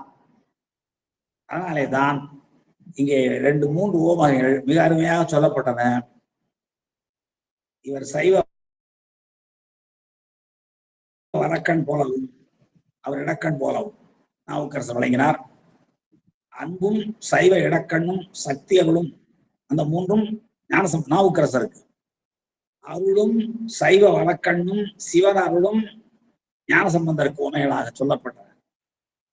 இப்படி இந்த 2 பேருடைய கூட்டமும் இவ்வாறு சிறந்து விளங்கியதை 3 உவமைகள் வாயிலாக மிக தெளிவுபடுத்துகிறார் நம்முடைய ஆசிரியர் தெய்வ சேக்கடார். நான் மீண்டும் ஒருமுறை அந்த பாடலை படிக்கிறேன். பாடலுடைய பொருள் தெளிவுதான் என்றாலும் ஏதேனும் ஐயப்பாடு இருப்பான நிறைவில் நாம் அவற்றை பற்றி உரையாடலாம். இது ஆனா இந்த உலகுக்கெல்லாம் என்ற தொடரை 2 பக்கங்களையும் சேர்த்துக் கொள்ள வேண்டும். அருள் பெருகு தனிக்கடல், தனிக்கடல்னா ஒப்பற்ற கடல் அர்த்தம். அருட்கடலை தான் ஞானசம்பந்த பெருமான். அருள் பெருகுன்னா உலகத்திற்கு அருளை பெருக்குகின்ற என்று ஒரு பொருள். அருளினால் பெருகுகின்ற, ஞானசம்பந்தருடைய அருளினால் எல்லா உயிர்களும் பெருகுகின்ற என்றும் தன்னுடைய அருளை பெருக்குகின்ற என்றும் ஒப்பற்ற கடலாக விளங்குகிறார் நம்முடைய ஞானசம்பந்த பெருமான். அதை போலவே உலகத்துக்கெல்லாம் அன்பு செறிந்த ஒரு பெரிய கடலாக, கடலை போல விளங்குகிறார் நாவுக்கரசர். ஒன்றாயிற்று. அடுத்து பொருள் சமயம், சமயங்கள் நிறைய உண்டு இந்த உலகத்துல. அதுல மேலான பொருளுடைய சமயமாக, நிலைத்த பொருளுடைய சமயமாக விளங்குவது முதல் சைவ நெறிதான். முதன்மை தன்மை வாய்ந்த சைவ நெறிதான். அந்த சைவ நெறி பெற்ற கண் 2, புண்ணிய கண் 2ஆக நாவுக்கரசரும் ஞானசம்பந்தரும் நாவுக்கரசரும், இப்படி இந்த வரிசையை நாம் மாற்றக்கூடாது. ஞானசம்பந்தரும் நாவுக்கரசரும் அவர் வழங்குகிறார்கள். ஞானசம்பந்தர் வலக்கண்ணாகவும் நாவுக்கரசர் இடக்கண்ணாகவும் வழங்குகிறார். சைவம் பெற்ற புண்ணிய கண். அதே போலவே இந்த உலகமெல்லாம் முயம்பதற்கு கரிய நஞ்சை உண்ட இறைவனுடைய அருளை போல ஞானசம்பந்த பெருமானும் உலகமெல்லாம் மீண்டும் புலவுப்பம் செய்கிறது போல ஈன்றருடைய உமையம்மையாருடைய அருளை போல, திருவுருளை போல நாவுக்கரசரும் விளங்க, அந்த நாவுக்கரசர் ஞானசம்பந்தர் நாவுக்கரசரை சொல்லாமல் எப்படி தெய்வ சேக்கனார் சொல்கிறார், தெருள் கலை ஞான கன்று என்றால் இந்த உயிர்களெல்லாம் திருடுவதற்கு, தெளிவு பெறுவதற்கு ஏதுவாகிய அந்த அபர ஞானங்களை தந்த ஞானக்கன்றாகிய ஞானசம்பந்தரும் அரசும் நாவுக்கரச பெருமானும் சென்று எங்கே செல்கிறார்கள்? அங்க ஞானசம்பந்த பெருமானுடைய இல்லத்திலிருந்து புறப்பட்டு செஞ்சடை வானவர் கோயில் சேர்ந்தார் அன்றே. செஞ்சடை வானவர் கோயில் என்பது சிவந்த சடாமுடியினுடைய தேவர்களுக்கெல்லாம் தலைவராக விளங்குகிற இறைவனுடைய தேவதேவனாக விளங்குகிற பெருமானுடைய திருக்கோயிலை வழிபாட்டிற்காக சென்றடைந்தார்கள் என்பது பொருள். வானவன் என்றால் தேவர்கள் என்ற பொருள் இல்லை. தேவர்களுக்கெல்லாம் தேவன், தேவதேவன், மெய்ச்சேவன், நம்முடைய மணிவாசக பெருமான் என்று குரு பூஜை கொள்கிறவர் சொல்லுவார். செத்திலாப்பத்து நினைக்கிறேன். தேவதேவன் மெய்ச்சேவகன் தென்பெருந்துறை நாயகன் என்று பாடுவார். அதான் தேவதேவன். செஞ்சடை வானவர் என்றால் தேவாதி தேவன், சிவந்த சடாமுடியினுடைய தேவாதி தேவனாக விளங்குகிற பெருமான் பிரம்மபுரீஸ்வரர் எழுந்தருளிருக்கிற திருக்கோயிலுக்கு வழிபாடு செய்வதற்காக இந்த 3 தன்மைகளாலும் விளக்கப்பட்ட நம் பெருமக்கள் இருவரும் வழிபாட்டுக்கு செல்லுகிறார்கள். அவ்வாறு சென்றவர்கள் அடுத்த பாடல் பார்க்கிறோம். பண்பையில் வண்டரை சோலை 186வது பாடல். இந்த 2 பாடலையும் படித்து முடித்து தான் அந்த நாவுக்கரசர் பெருமான் தில்லையை சீர்காழியில் பாடிய 2 பதிகம். ஒரு பதிகத்தில் ஒரே ஒரு பாடல் தான் கிடைத்திருக்கிறது. ஒரு பதிகம் முழுமையாக கிடைத்திருக்கிறது. பார்கொண்டு மூடி கடல் கொண்ட ஞான்று 4 புள்ளினம் ஏந்தின என்பர் என்று தொடங்குகிற அருமையான பதிகம். அதை நாம் இந்த பாடல்களை படித்து விட்டு அங்கு போகலாம். பண்பையில் வண்டரை சோலை சூழும் காழி பரமரதிரு கோபுரத்தை பணிந்து உள்புக்கு விண்பணிய ஓங்கு பெரு விமானம் தன்னை வளங்கொண்டு தொழுது விழுந்து எழுந்த எல்லை சண்பை ஒரு பிள்ளையார் அப்பர் உங்கள் தம்பிரானாரை நீர் பாடீர் என்ன கண்பையிலும் பால்மொழிய அரசும் வாய்மை கலைவையிலும் மொழிமொழிய கசிந்து பாடினார். என்ன அருமை பாடல்! செய்யுள் ஓட்டம்னு அப்படி இருக்கும். பண்பையில் வண்டரை சோலை. சீர்காழியில நிறைய சோலைகள் சூழ்ந்திருக்கிறது. அது வண்டுகள் ரீங்காரமிடுகிற மொய்க்கிற சோலை. வண்டுகள் ரீங்காரமிடுகிறதுன்னா சோலைகள்ல நிறைய மலர்கள் பூத்திருக்க வேண்டும், மலர்கள் அடர்ந்த சோலைகளாக இருக்க வேண்டும். அப்போ வண்டு பண்பையில் வண்டரை சோலை என்பதை வண்டு பயின்ற பண்ணை ஒலிக்கின்ற சோலைகள். வண்டுகள் பண்பாடுகிறான், ஈங்காரமிடுகிற முரளுகிற சோலைகள். அந்த சோலைகள் சூழும் காழி பரமர், சோலைகளால் சூழப்பட்டிருக்கிற காழி என்னும் திருத்தலத்தில் எழுந்தருளிருக்கிற மேலான பெருமான். அவர் எழுந்தருளி இருக்கிற கோயிலின் திருக்கோபுரத்தை பணிந்து 2 பேரும் உள்ளே வர்றாங்க. வருவதற்கு முன்பாக கோபுரத்தை பணிகிறார்கள். கோபுரம் ஏன்? அது தூலலிங்கம். கோபுரத்தை பணிந்து கோபுர தரிசனம் பாத விமோசனம் என்று சொல்வார்கள். குரு தரிசனம் கோடி புண்ணியம், கோபுர தரிசனம் பாத விமோசனம். கோபுரத்தை பார்க்கிற பொழுது அப்பொழுதே அன்றே நாம் செய்த பாவங்கள் எல்லாம் விலகி போகும் சொல்லுவோம். ஏன்னா அது தூலலிங்கம். அது போலதான் சதாசிவமூர்த்தத்தை நாள்தோறும் வழிபாடு செய்ய வேண்டும் என்று முன்னாலே இருந்த சன்னிதானம் அவர்கள் குறிப்பிடுவார்கள்.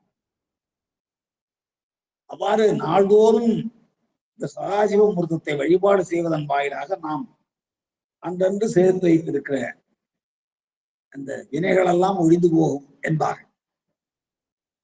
அப்படி இங்கே பண் பயில் வண்டு அரை சோலை.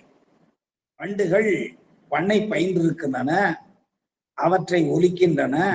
அவ்வாறு ஒலிக்கின்ற சோலைகள் சூழ்ந்திருக்கிற காழி, அந்த காழியில் பெருமான் எழுந்தருளி இருக்கிற கோயிலின் திருக்கோபுரம், அந்த திருக்கோபுரத்தை பணிந்து அதன் பின்னாலே உள்புக்கு திருக்கோயிலுக்குள்ளே புகுந்து நாம அப்படி எல்லாம் செய்ய வேண்டும் என்பது உபதேசம். திருக்கோயிலுக்குள்ள நேரா கோயில கோபுரத்தை பாருங்க, அதை பணியுங்க, அப்புறம் உள்புகுங்கள். அப்போ விண்பணிய ஓங்கு பெரும் விமானம் தன்னை வலம் கொண்டு உள்ளே போனா திருக்கோயில்ல பெருமான் எழுந்தருளி இருக்கிற கருவறைக்கு மேலே இருக்கிறதா விமானம் சொல்லுவோம். அப்ப அந்த விமானத்தை வரம் கொண்ட வேணும்னு சொல்றான்னு சொன்ன ஞானசம்பந்த பெருமான் காலத்துல எல்லாம் பார்த்தோம்னா இந்த மாதிரி சுற்று கோயில்கள், அம்மன் கோயில் இதையெல்லாம் தனியாக இருந்ததாக குறிப்பில்லை. அதனாலே அவர்கள் பெருமான் எழுந்தருளி இருக்கிற அந்த கோபுரத்தின் அந்த விமானத்தை வலம் வருகிறார்கள் என்றால் இந்த கோயிலை வலம் வருகிறார்கள் என்பது பொருள். அந்த கோபுரம் எப்படி இருந்தான்? விண்பணிய ஓங்கு பெரு விமானம். சீராளி போய் பார்த்தோம்னா தெரியும், அது 3 தன்மைகளை உடையது. கீழே பிரம்மபுரீஸ்வரர் திருநிலாய் இருக்கிறாங்க, அதுக்கு மேல உமையம்மையின் தோணையப்பர் இருக்கிறாங்க, அதுக்கு மேல சட்டநாதர் இருக்கிறாங்க. மிக உயர்ந்த கோபுரம். அது உள் விமானம். வெளியிலே கோபுரம் இருக்கிறது, அது கீழ்த்திசை நோக்கிய கோபுரம். அந்த கோபுரத்தை வணங்கி உள்ளே பெருமான் எழுந்தருளி இருக்கிற அந்த விமானத்தை வளர்கிறார்கள். அந்த சிவாலயத்தினுடைய கருவறை சுற்றி இருக்கிற பகுதியை வலம் வருகிறார்கள் 2 பேரும். அதான் இங்கே விண்பணிய ஓங்கு பெரும் விமானம். விண் பணிகின்ற அளவுக்கு விமானம் ஓங்கி இருக்கிறதா, உயர்ந்திருக்கிறதா. கொஞ்சம் உயர்வு வீழ்ச்சி என்றாலும் கூட வானலா உயர்ந்த விமானம். விமானம் என்பது பெருமான் எழுந்தருளி இருக்கிற கருவறைக்கு மேல் இருக்கிற இடம்தான் விமானம். இங்க முன்னாடி இருக்கிற கோபுரம் விமானம் ஆகாது. அந்த பெரும் விமானம் தன்னை வலம் கொண்டு அப்ப கருவறையை வலம் வருகிறார்கள். பெருமான் எழுந்தருளி இருக்கிற திருக்கோயிலை முதல் பிரகாரத்தை வலம் வருகிறார்கள். வலம் வந்து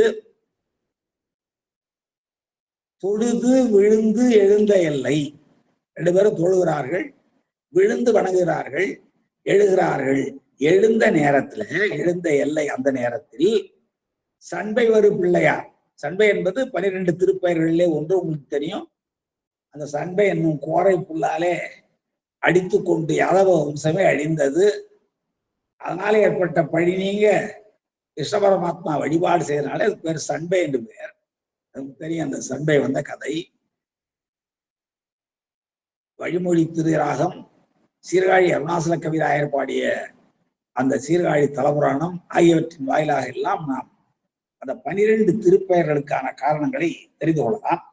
அதுல வந்துதான் சண்பை. அந்த சண்பை ஒரு பிள்ளையார் என்றால் சீர்காழியில் அவதரித்த ஞானசம்பந்த பிள்ளையார் அப்பரை பார்த்து 2 பேரும் தொழுதார்கள், விழுதார்கள், எழுந்தார்கள். அந்த நேரத்தில் ஞானசம்பந்த பெருமான் நாவுக்கரசரை பார்த்து, அப்பர் அண்மை வெளி, அப்பரே உங்கள் தம்பிரானாரை, எவ்வளவு உரிமையோடு சொல்றாங்க, உங்களுடைய தம்பிரான் சொல்ல, உங்கள் தம்பிரானாரை, உங்களுடைய பெருமானை, உரிமையை அவருக்கு விட்டு கொடுக்கிற அந்த பெரும் பண்பு இது. இங்க 2 பேரும் நட்புரிமையோட சொன்னார்கள். அங்க முத்தநாதன் ஒருத்தன், அவன் மெய்ப்பொருளாளர்களை சொல்கிற பொழுது என்ன சொல்றான், உங்கள் நாயகனார் முன்னம் உரைத்த ஆகமமோல் மண்மேல் எங்கும் இல்லாதது கொடு வந்தேன் நியம்ப என்றான். அங்க சொல்றான் உங்கள் நாயகனார், நம் நாயகனார் சொல்ல. அங்கே உங்கள் நாயகனார் சொல்றதுக்கு பொருள் வேற. உனக்குதான் என் சிவன் தலைவன், எனக்கு தலைவன் இல்லைன்னு இருக்கும். ஆனா இங்கே சொல்றப்போ அப்பர் உங்கள் தம்பிரானாரை, உங்களுடைய தலைவராரை, தம்பிரான் என்றால் தலைவர் பெருமானை நீர் பாடீர், நீர் பாடுக, பாடுவீராக, பாடீர். ஈர் என்பது முன்னிலை வினைமுற்று இகதி. கேளீர்னு சொல்றோம், அந்த இடத்துல அது இர் என்பது அது தனி இல்லை, அது உறவினர். கேளீர் என்று சொன்னால் அந்த ஈர் வந்து முன்னிலை வினை வினைமுற்று. ரொம்ப பேர் இந்த பாடலை பழையாக சொல்கிறார்கள். யாதும் ஊரே அவரும் கேளீர், யாதும் ஊரே எல்லாருக்கும் ஊர், எல்லா ஊரும் எம் ஊர், யாவரும் கேளீர், எல்லா ஊர்களிலும் இருப்பவர்கள் எம்முடைய உறவினர்கள், எம் கேளீர். கேளீர்னா உறவினர் அர்த்தம். ஆனா ரொம்ப பேர் என்ன பண்றான், யாதும் ஊரே யாவரும் கேளீர், எல்லா ஊரும் நம்முடைய ஊர், இது எல்லாரும் கேளுங்க, அப்படி பாடல. கணியன் பூங்குன்றன் பாடியது யாதும் ஊரே யாவரும் கேளீர், தீதும் நன்று பிறதரவாரா நன்மையும் தீவையும் அவற்றோர் என்ன சாதலும் புதுவது என்றே வாழ்தல் சார்ந்து இனிதென்று இறையந்தலும் இளமே என்று ஒரு மிகப்பெரிய அருமையான பாடல். இந்த முதல் 2 வரியை மட்டும் வைத்துக் கொண்டு அந்த பாடல்ல நம்முடைய சைவ சித்தாந்த கோட்பாடுகள் எல்லாம் மிக அழகாக சொல்லப்பட்டிருக்கின்றன. கல் புரிதிறங்கும் வள்ளல் பேர் யாற்று நீர் வழிப்படும் புனைபோல் ஆறுயிர் முறை வழிப்படும் என்பது திறவோர் காட்சியில் தெரிந்தனம் ஆதலின் மாட்சியில் பெரியோரை வியத்தலும் இளமே, சிறியோரை இகழ்தல் அதனினும் இளமே என்று சைவ சித்தாந்த கோட்பாடே இருந்தது. அதையா உணராம ஏதோ மேல 2 அடிகளை படித்து வைத்துக் கொண்டு பொருள் புரியாமலோ புரிந்தோ, புரிந்து சிலரும் புரியாமல் பலரும் பேசிக் கொண்டிருப்பதை பார்க்கிறோம். இப்போ தம்பிரான் அப்பர் உங்கள் தம்பிரான், அப்பர் என்பது விழி. அப்பர் கூப்பிடுறாரு, ஏன்னா அப்பரேன்னு முதல்ல பேர் வந்து அழைக்கிறார். அவருடைய எழுதறிய மரக்கையால் எடுத்து அப்பரே என்க அவர் அடியே நின்றார். அப்ப ஞானசம்பந்த பெருமான் சூட்டிய திருப்பெயர் தான் அப்பர் என்பது. அதனால இங்கே சொல்ற அப்பர், அப்பர் என்பது அண்மை வெளி. தூரத்துல இருந்து அப்பரேன்னு கூப்பிடணும். அப்பர் உங்கள் தம்பிரானாரை, தம்பிரான் அதாவது தனக்கு அகதியிலான் பாடுவல்ல, தந்தைதாய் தம்பிரான் தனக்கு அகதியிலாம், எந்த யாய் எம்பிரான் மற்றும் யாவர்க்கும். மணிவாசக பெருமானுடைய திருவாசகம். எந்தை யாய் எம்பிரான், எந்தைன்னா எங்க அப்பா, யாய்னா எங்க அம்மா, எம்பிரான்னா எனக்கு தலைவன். பெருமானுடைய மருவுதான் பிரான். எந்தை யாய் எம்பிரான் மற்றும் யாவர்க்கும் தந்தை, படகையில் வரும்போது மற்றும் யாவர்க்கும் தந்தை தம்பிரான் தனக்கு அகதியான். அந்த எந்தையாகவும் யாயாகவும் எம்பிரானாகவும் எனக்கும் தந்தையாகவும் தம்பிரானாகவும் மற்றவர்க்கும் விளங்குகிற அந்த பெருமான் தனக்கு அகதியான். தனக்கு தாயும் இல்லை, தந்தையும் இல்லை, பிரானும் இல்லை. அவனுக்கு மேல ஒரு கடவுள் இல்லையே. முந்தி என்னுள் பூந்தனன் யாவதும் சிந்தையாரும் அறிவரும் செல்வனே என்று அந்த பெருமானுடைய புகழை ஈற்றடியிலே வைத்து பாடுவான். இதையே என்னுள் புகுந்தவன் மற்றும் யாவராலும் யாவரும் சிந்தையாலும் அறிவரும் ஆனாலும் நேற்று பார்த்தோம் செப்பற்கரிய சீர் என்று பார்த்தோம். செப்பருஞ்சீர் அப்படிப்பட்ட பெருமான். அதான் இங்கே அப்பர் உங்கள் தம்பிரானாரை உங்களுடைய தலைவராக பிரானாக பெருமானாக வழங்குகிற அந்த இறைவனை நீர் பாடுக என்ன என்று வேண்டிக் கொள்ள கண்பையிலும் உணல் பொழிய அந்த அன்பின் வெளிப்பாட்டின் காரணமாக அவருடைய கண்கள் எப்பொழுதும் புறலை பொழிந்து கொண்டே இருக்கும். இடையரா பேரன்பும் மழைவாரும் இணைவழியும் என்று பாடுவார் சிவஞான சுவாமிகள். இதே பாடல் நாமும் பார்த்திருக்கோம். கண்ணில் அசைவும் என்று. அப்படி கண் புனல் பொழிய, கண் பையிலும் புனல் பொழிய, பையிலும் புனலை கண்ணானது பொழிந்து கொண்டே இருக்க அரசும் அவர் சொன்னார், அப்பர் உங்கள் தம்பிரானாரை நீர் பாடீர் என்ன என்று சொல்ல கண்பையிலும் புனல் பொழிய இடைவிடாது கண்கள் அப்படியே கண்ணீரை பெருக்கிக் கொண்டே இருக்கிறது.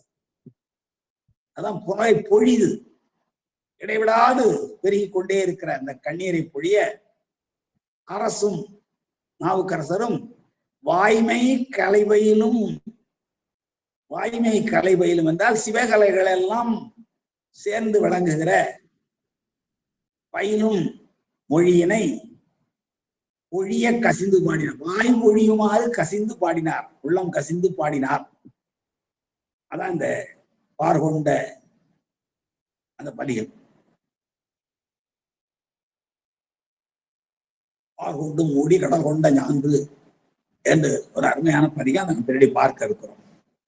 தம்பிரானாரை நீர் பாடியர் என்ன கண்பையிலும் புனல் பொழிய, அதாவது பயின் பெருமானை நினைக்கிற பொழுதெல்லாம் அவருடைய கண்கள் ஆனந்த கண்ணீரை பொழியும். அதனால அப்படிப்பட்ட ஒரு பயிலுகின்ற புனலானது அவருடைய கண்களில் இருந்து மிகப்பெரிய வழிந்தோட அரசும் வாய்மை கலை வயிலும் மொழி. வாய்மை கலை என்பதுதான் சிவகலை. அந்த சிவத்தினுடைய கலைகளை எல்லாம் பயிலுகின்ற மொழியாக விளங்குகின்ற அந்த திருமுறையை பொழிய கசிந்து பாடினா இவர் அங்கே கண்கள் மழையை போல ஆனந்த கண்ணீரை பொழிகிறது, இந்த வாயானது மொழியை பொழிகிறது. அதான் இங்கே மொழி கலைபயிலும் மொழி வாய்மொழிய என்று நாம் ஒரு சொல்லை சேர்த்து கொள்ள வேண்டும். அந்த கண் பொழியுது, அன்பினாலே கண் பொழியுது. இந்த சிவ கலைகளை பாடுகின்ற வாய் சொற்களை பொழிகின்றான். அவ்வாறு கசிந்து பாடியதற்கு பிறகு என்ன ஆனார்? 187வது பாட்டு. அது என்ன பாடலாம், எந்த பதியத்தை பாடினார்கள் என்பதை நாம் பிறகு பார்க்க இருக்கிறோம்.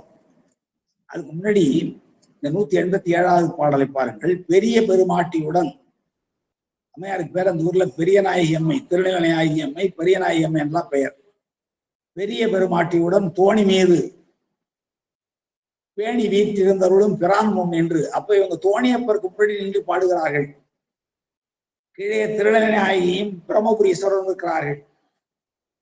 இடையிலேதான் உமையம்மையும் தோணியப்பர் இருக்கிறார்கள், மேலே சட்டையப்பர்.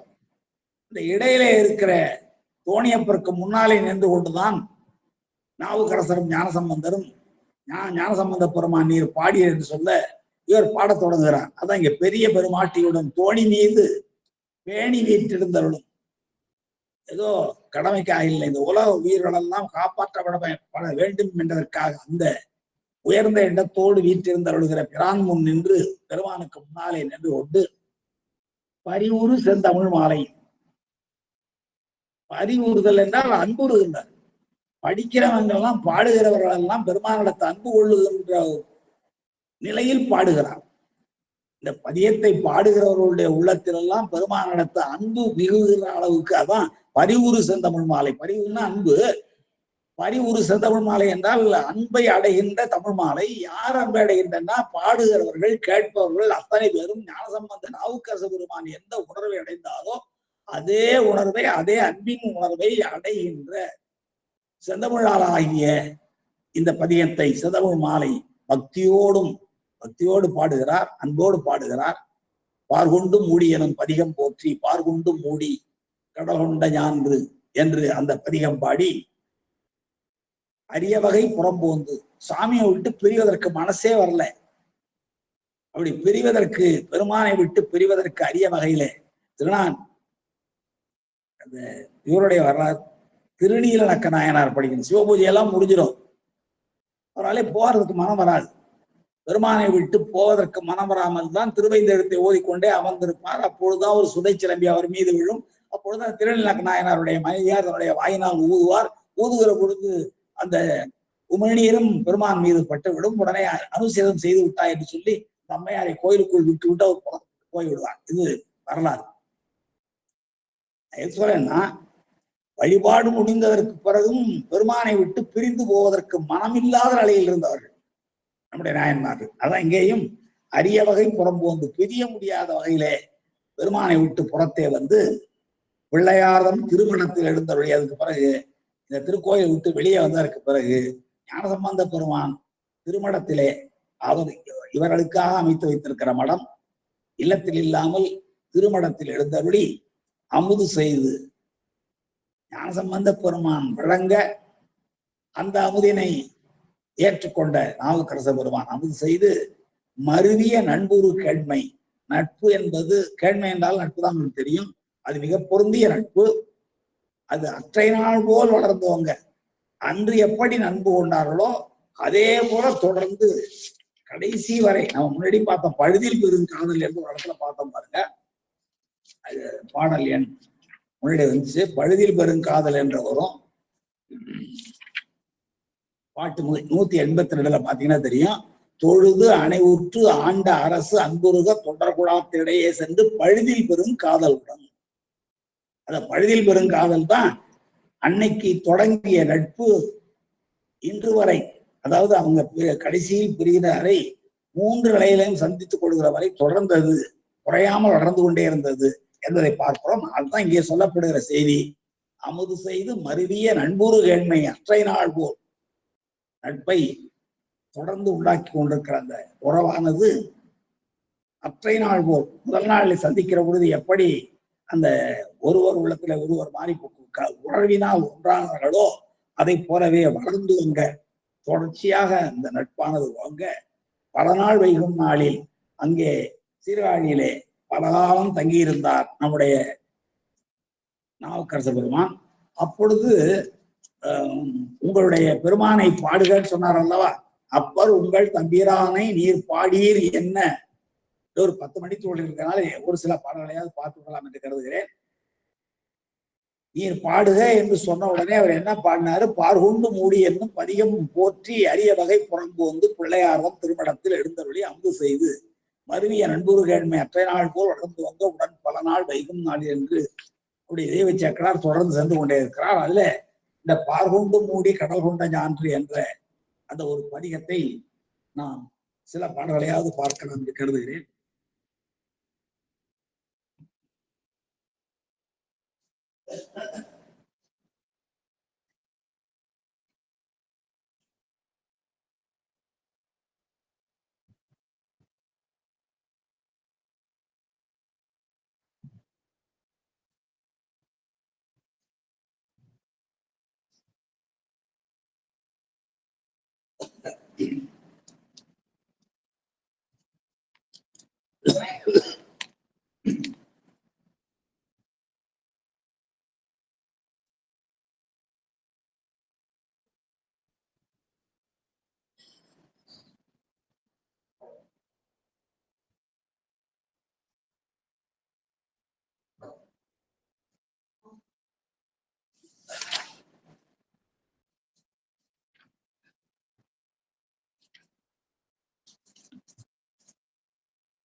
இந்த பார்கொண்டு மூடி கடல் கொண்ட ஞான்று என்று தொடங்குகிற பதியம்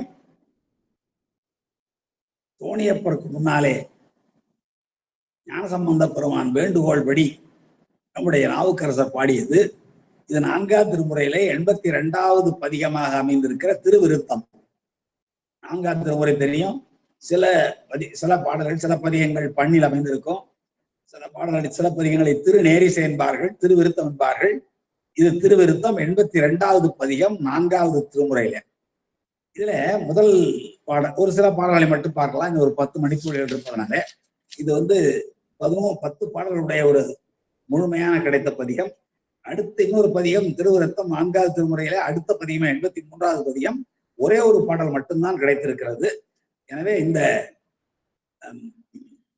பார்கொண்டு மூடி கடல் கொண்ட ஞான்று நின் பாதமெல்லாம் 4 புள்ளினம் ஏந்தின என்பர் நளிர்மதியம் கால் கொண்ட வன்கை சடைபிரித்து ஆடும் கழுமலவர்க்கு ஆளன்றி மற்றும் உண்டோ அந்தன் நாழி அகலிடமே.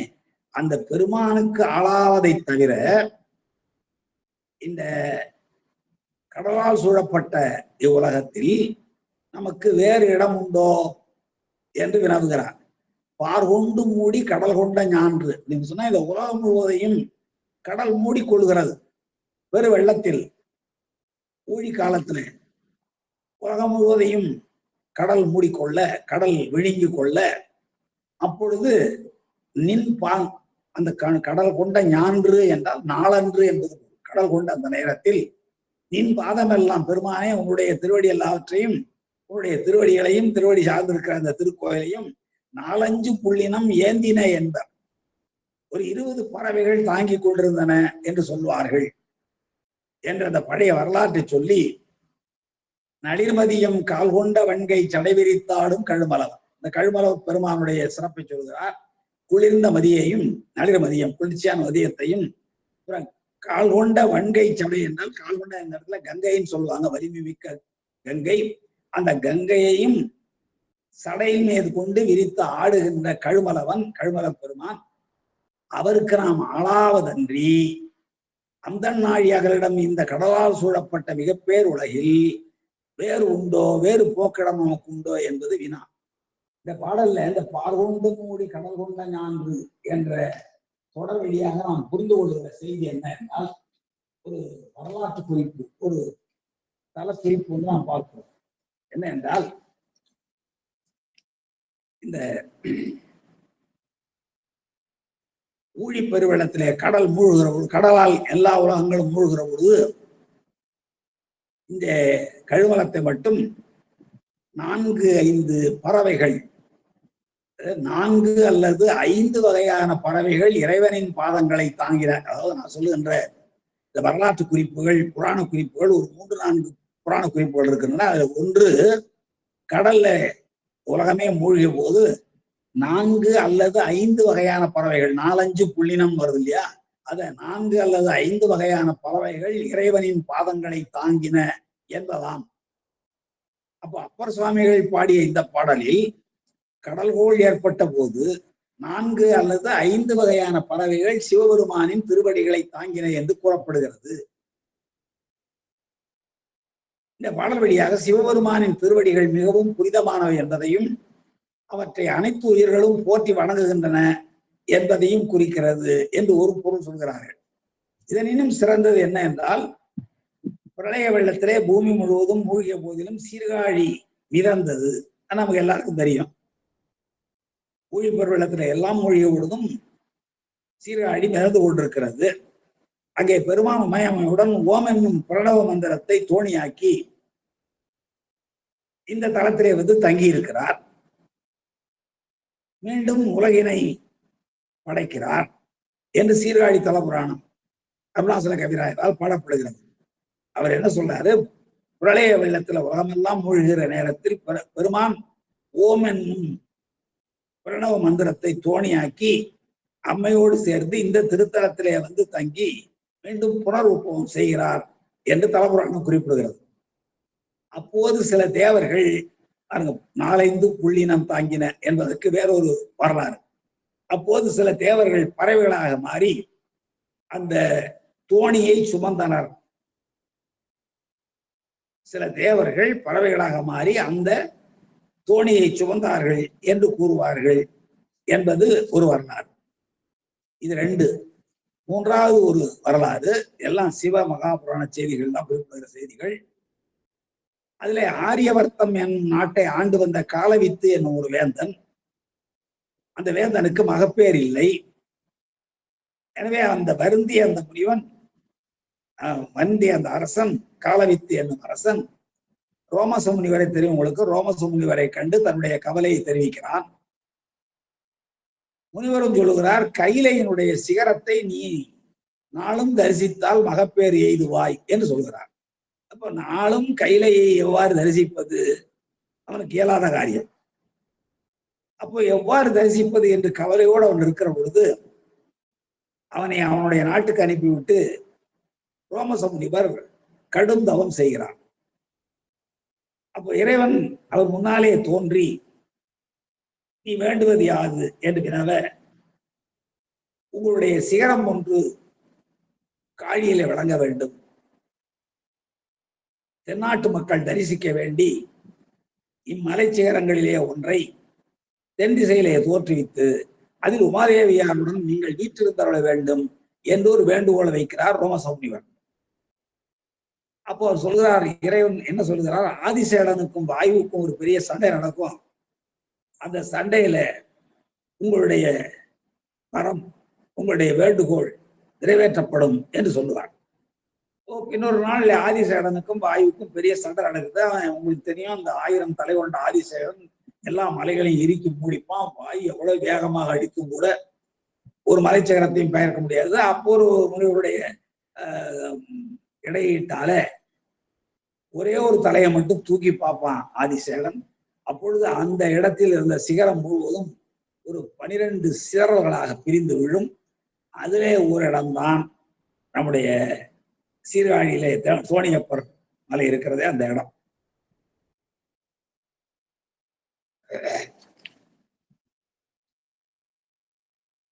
அந்த பெருங்கிளையான சிகரம் இங்கே வந்து விழுகிற பொழுது அது 20 பறவைகளால் கொண்டு வந்து இந்த இடத்திலே வைக்கப்பட்டது என்ற ஒரு வரலாறு தலபுராணத்திலே குறிப்பிடப்படுகிறது. அதுல காலவித்து என்னும் அரசன் அதன் பின்னாலே நாள்தோறும் வந்து தோணியப்பரை தரிசித்து சிகரத்தை தரிசித்து கைலையினுடைய ஒரு பகுதியாக விளங்குகிற சிகரத்தை தரிசித்து தான் விரும்பிய மகப்பேற்றை பெற்றான் என்பது வரலாறு. அப்போ இப்பவும் கூட அந்த மலை மறைந்திருக்க பறவைகள் தாங்கியது போலவே இப்பொழுதும் கட்டுமலையை அங்க காட்சியளிக்கிற தோற்றத்தை நாம் சீர்காழி சென்றால் காண முடியும். இப்படி 4-5 பறவைகள் தாங்கின என்பதற்கான சான்றுகள், வரலாறுகள் பல இருப்பதை நம்முடைய புராணங்கள் பார்க்க முடிகிறது. இதுல ஒரு பாடல், பாடுகொண்டு மூடி கடல் கொண்ட ஞான்று நின் பாதமெல்லாம் 4-5 புள்ளினம் ஏந்தின என்பர் நளிர்மதியம் கால் கொண்ட வன்கை சடை விரித்து ஆடும் கழுமலவர்க்கு ஆளன்றி கழுமலவர்க்கு ஆளாவதல்லாமல் இந்த கடலால் சூழப்பட்ட அகலிடத்தில் நமக்கு வேறு புகலிடம் இல்லை என்று இந்த பாடல் தெரிவிக்கிறது. அதுபோல ஒவ்வொரு பாடல்லையும் சிறந்த கருத்துக்கள் எல்லாம் அமைந்திருக்கின்றன. அடுத்த ஒரு பதிகம் திருக்கழுமலம் பதிகம். ஒரே ஒரு பாடல் மட்டும் கிடைத்திருக்கிறது. 4வது திருமுறையில 83வது பதிகம் திருவிருத்தமாக அமைந்திருக்கிறது. அது பாருங்க, ரொம்ப அருமையான ஒரே ஒரு பாட்டு இருந்தா கூட அதிலேயும் மிக சிறப்பு இருக்கிறது.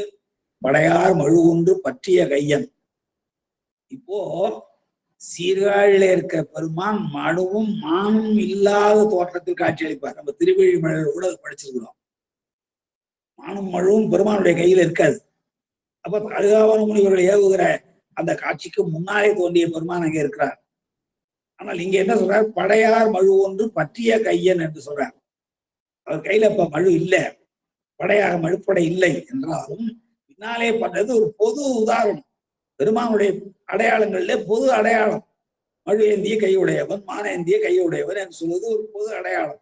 அந்த வகையில் நாவுக்கரசர் பாடுகிறார், படையார் மழு ஒன்று பற்றிய கையன் பதிவினவில். அவன் எழுந்தருளியிருக்கிற பதி எது என்று நீங்கள் கேட்பீர்களானால், கடையார் கொடி நெடுமாடங்கள் ஓங்கும் கழுமலமாம். குற்றங்கள் தோறும், வீடும் ஆய்வுகள் தோறும் பெரிய பெரிய கொடிமரங்கள் எல்லாம் கட்டி பறக்கின்ற நெடிய மாடங்களை உடைய, ஓங்கிய நெடுமாடங்களை உடைய கழுமலமாம். கழுமலம் என்னும் திருத்தலமாகும் என்று சொல்லிவிட்டு அந்த கழுமலம் என்னும் திருத்தலத்துக்கு என்ன அடையாளம் சொல்கிற போது, மடைவாய் குறுகினம் பாலை விதி தோறும் வண்டுகள் வண்டினங்கள் பிழைவாய் மது உண்டு பேராதிருக்கும் பெருமதியே என்று சொன்னார். அப்போ இதை 2 வகையாக பிரித்துக் கொள்ள வேண்டும். மடவாய், நான் பிரித்து படிக்கிற பாருங்க கடைசி 2 அடியையும், மடைவாய் குறுகினம் பேராதிருக்கும் பெரும்பதியே. அப்படி அப்படி கூட்டணும். மடைவாய் குறுகினம் பேராதிருக்கும் பெரும்பதியே, மடைவாய் குறுகினம் பேராதிருக்கும் பெரும்பதியே. அடுத்ததுல பாலை விரிதோறும் பண்டிரங்கள் படைவாய் மது உண்டு பேராதிருக்கும் பெரும்பதியே என்று கூட்டிக் கொள்ள வேண்டும். அப்பதான் பொருள் வரும். மடைவாய் குறுகினம் என்றால் வயல்ல மடை இருக்கும் இல்லைங்களா, அந்த மடைவாயில நின்று கொண்டிருக்கிற, மீன் பிடிப்பதற்காக நின்று கொண்டிருக்கிற, இறை தேடி கொண்டிருக்கிற குறுகினங்கள் பேராதிருக்கும் அந்த இடத்தை விட்டு அங்கேயே நிலைத்திருக்கிற பெரும்பதிதான் கழுமரம். அதுதான் பெருமான் இருக்கிற இடம். அப்போ பேராதிருக்கும் பெரும்பதி. மடையின் வாயில்ல ஓடுமீன் ஓட உரிமீன் வரவளாகவும் வாடி இருக்குமாம் கொக்கு என்று சொல்வது போல நாரைகள் நின்று கொண்டிருக்கும். நீர்வாய் குறுகினங்கள் அதான் குறுகு. மடைவாய் குறுகினம், வயல் மடையிலே மீனை பற்றுவதற்காக இரையை பிடிப்பதற்காக நின்று கொண்டிருக்கிற குறுகினங்கள் பேராது இருக்கும் அந்த இடத்தை விட்டு நீங்காது அங்கேயே நின்று கொண்டிருக்கிற பெரும்பதி என்று ஒரு பொருள் என்று பிரிக்கணும். அப்புறம் என்ன பாருங்க, பாலை விரிதோறும் வண்டினங்கள் பிழைவாய் மது உண்டு. பாலை விரிகிற பொழுதெல்லாம், வாக்குமரத்துல பாலை விரிகிற பொழுதெல்லாம் வண்டு கூட்டங்கள் பிழைவாய் மது உண்டு.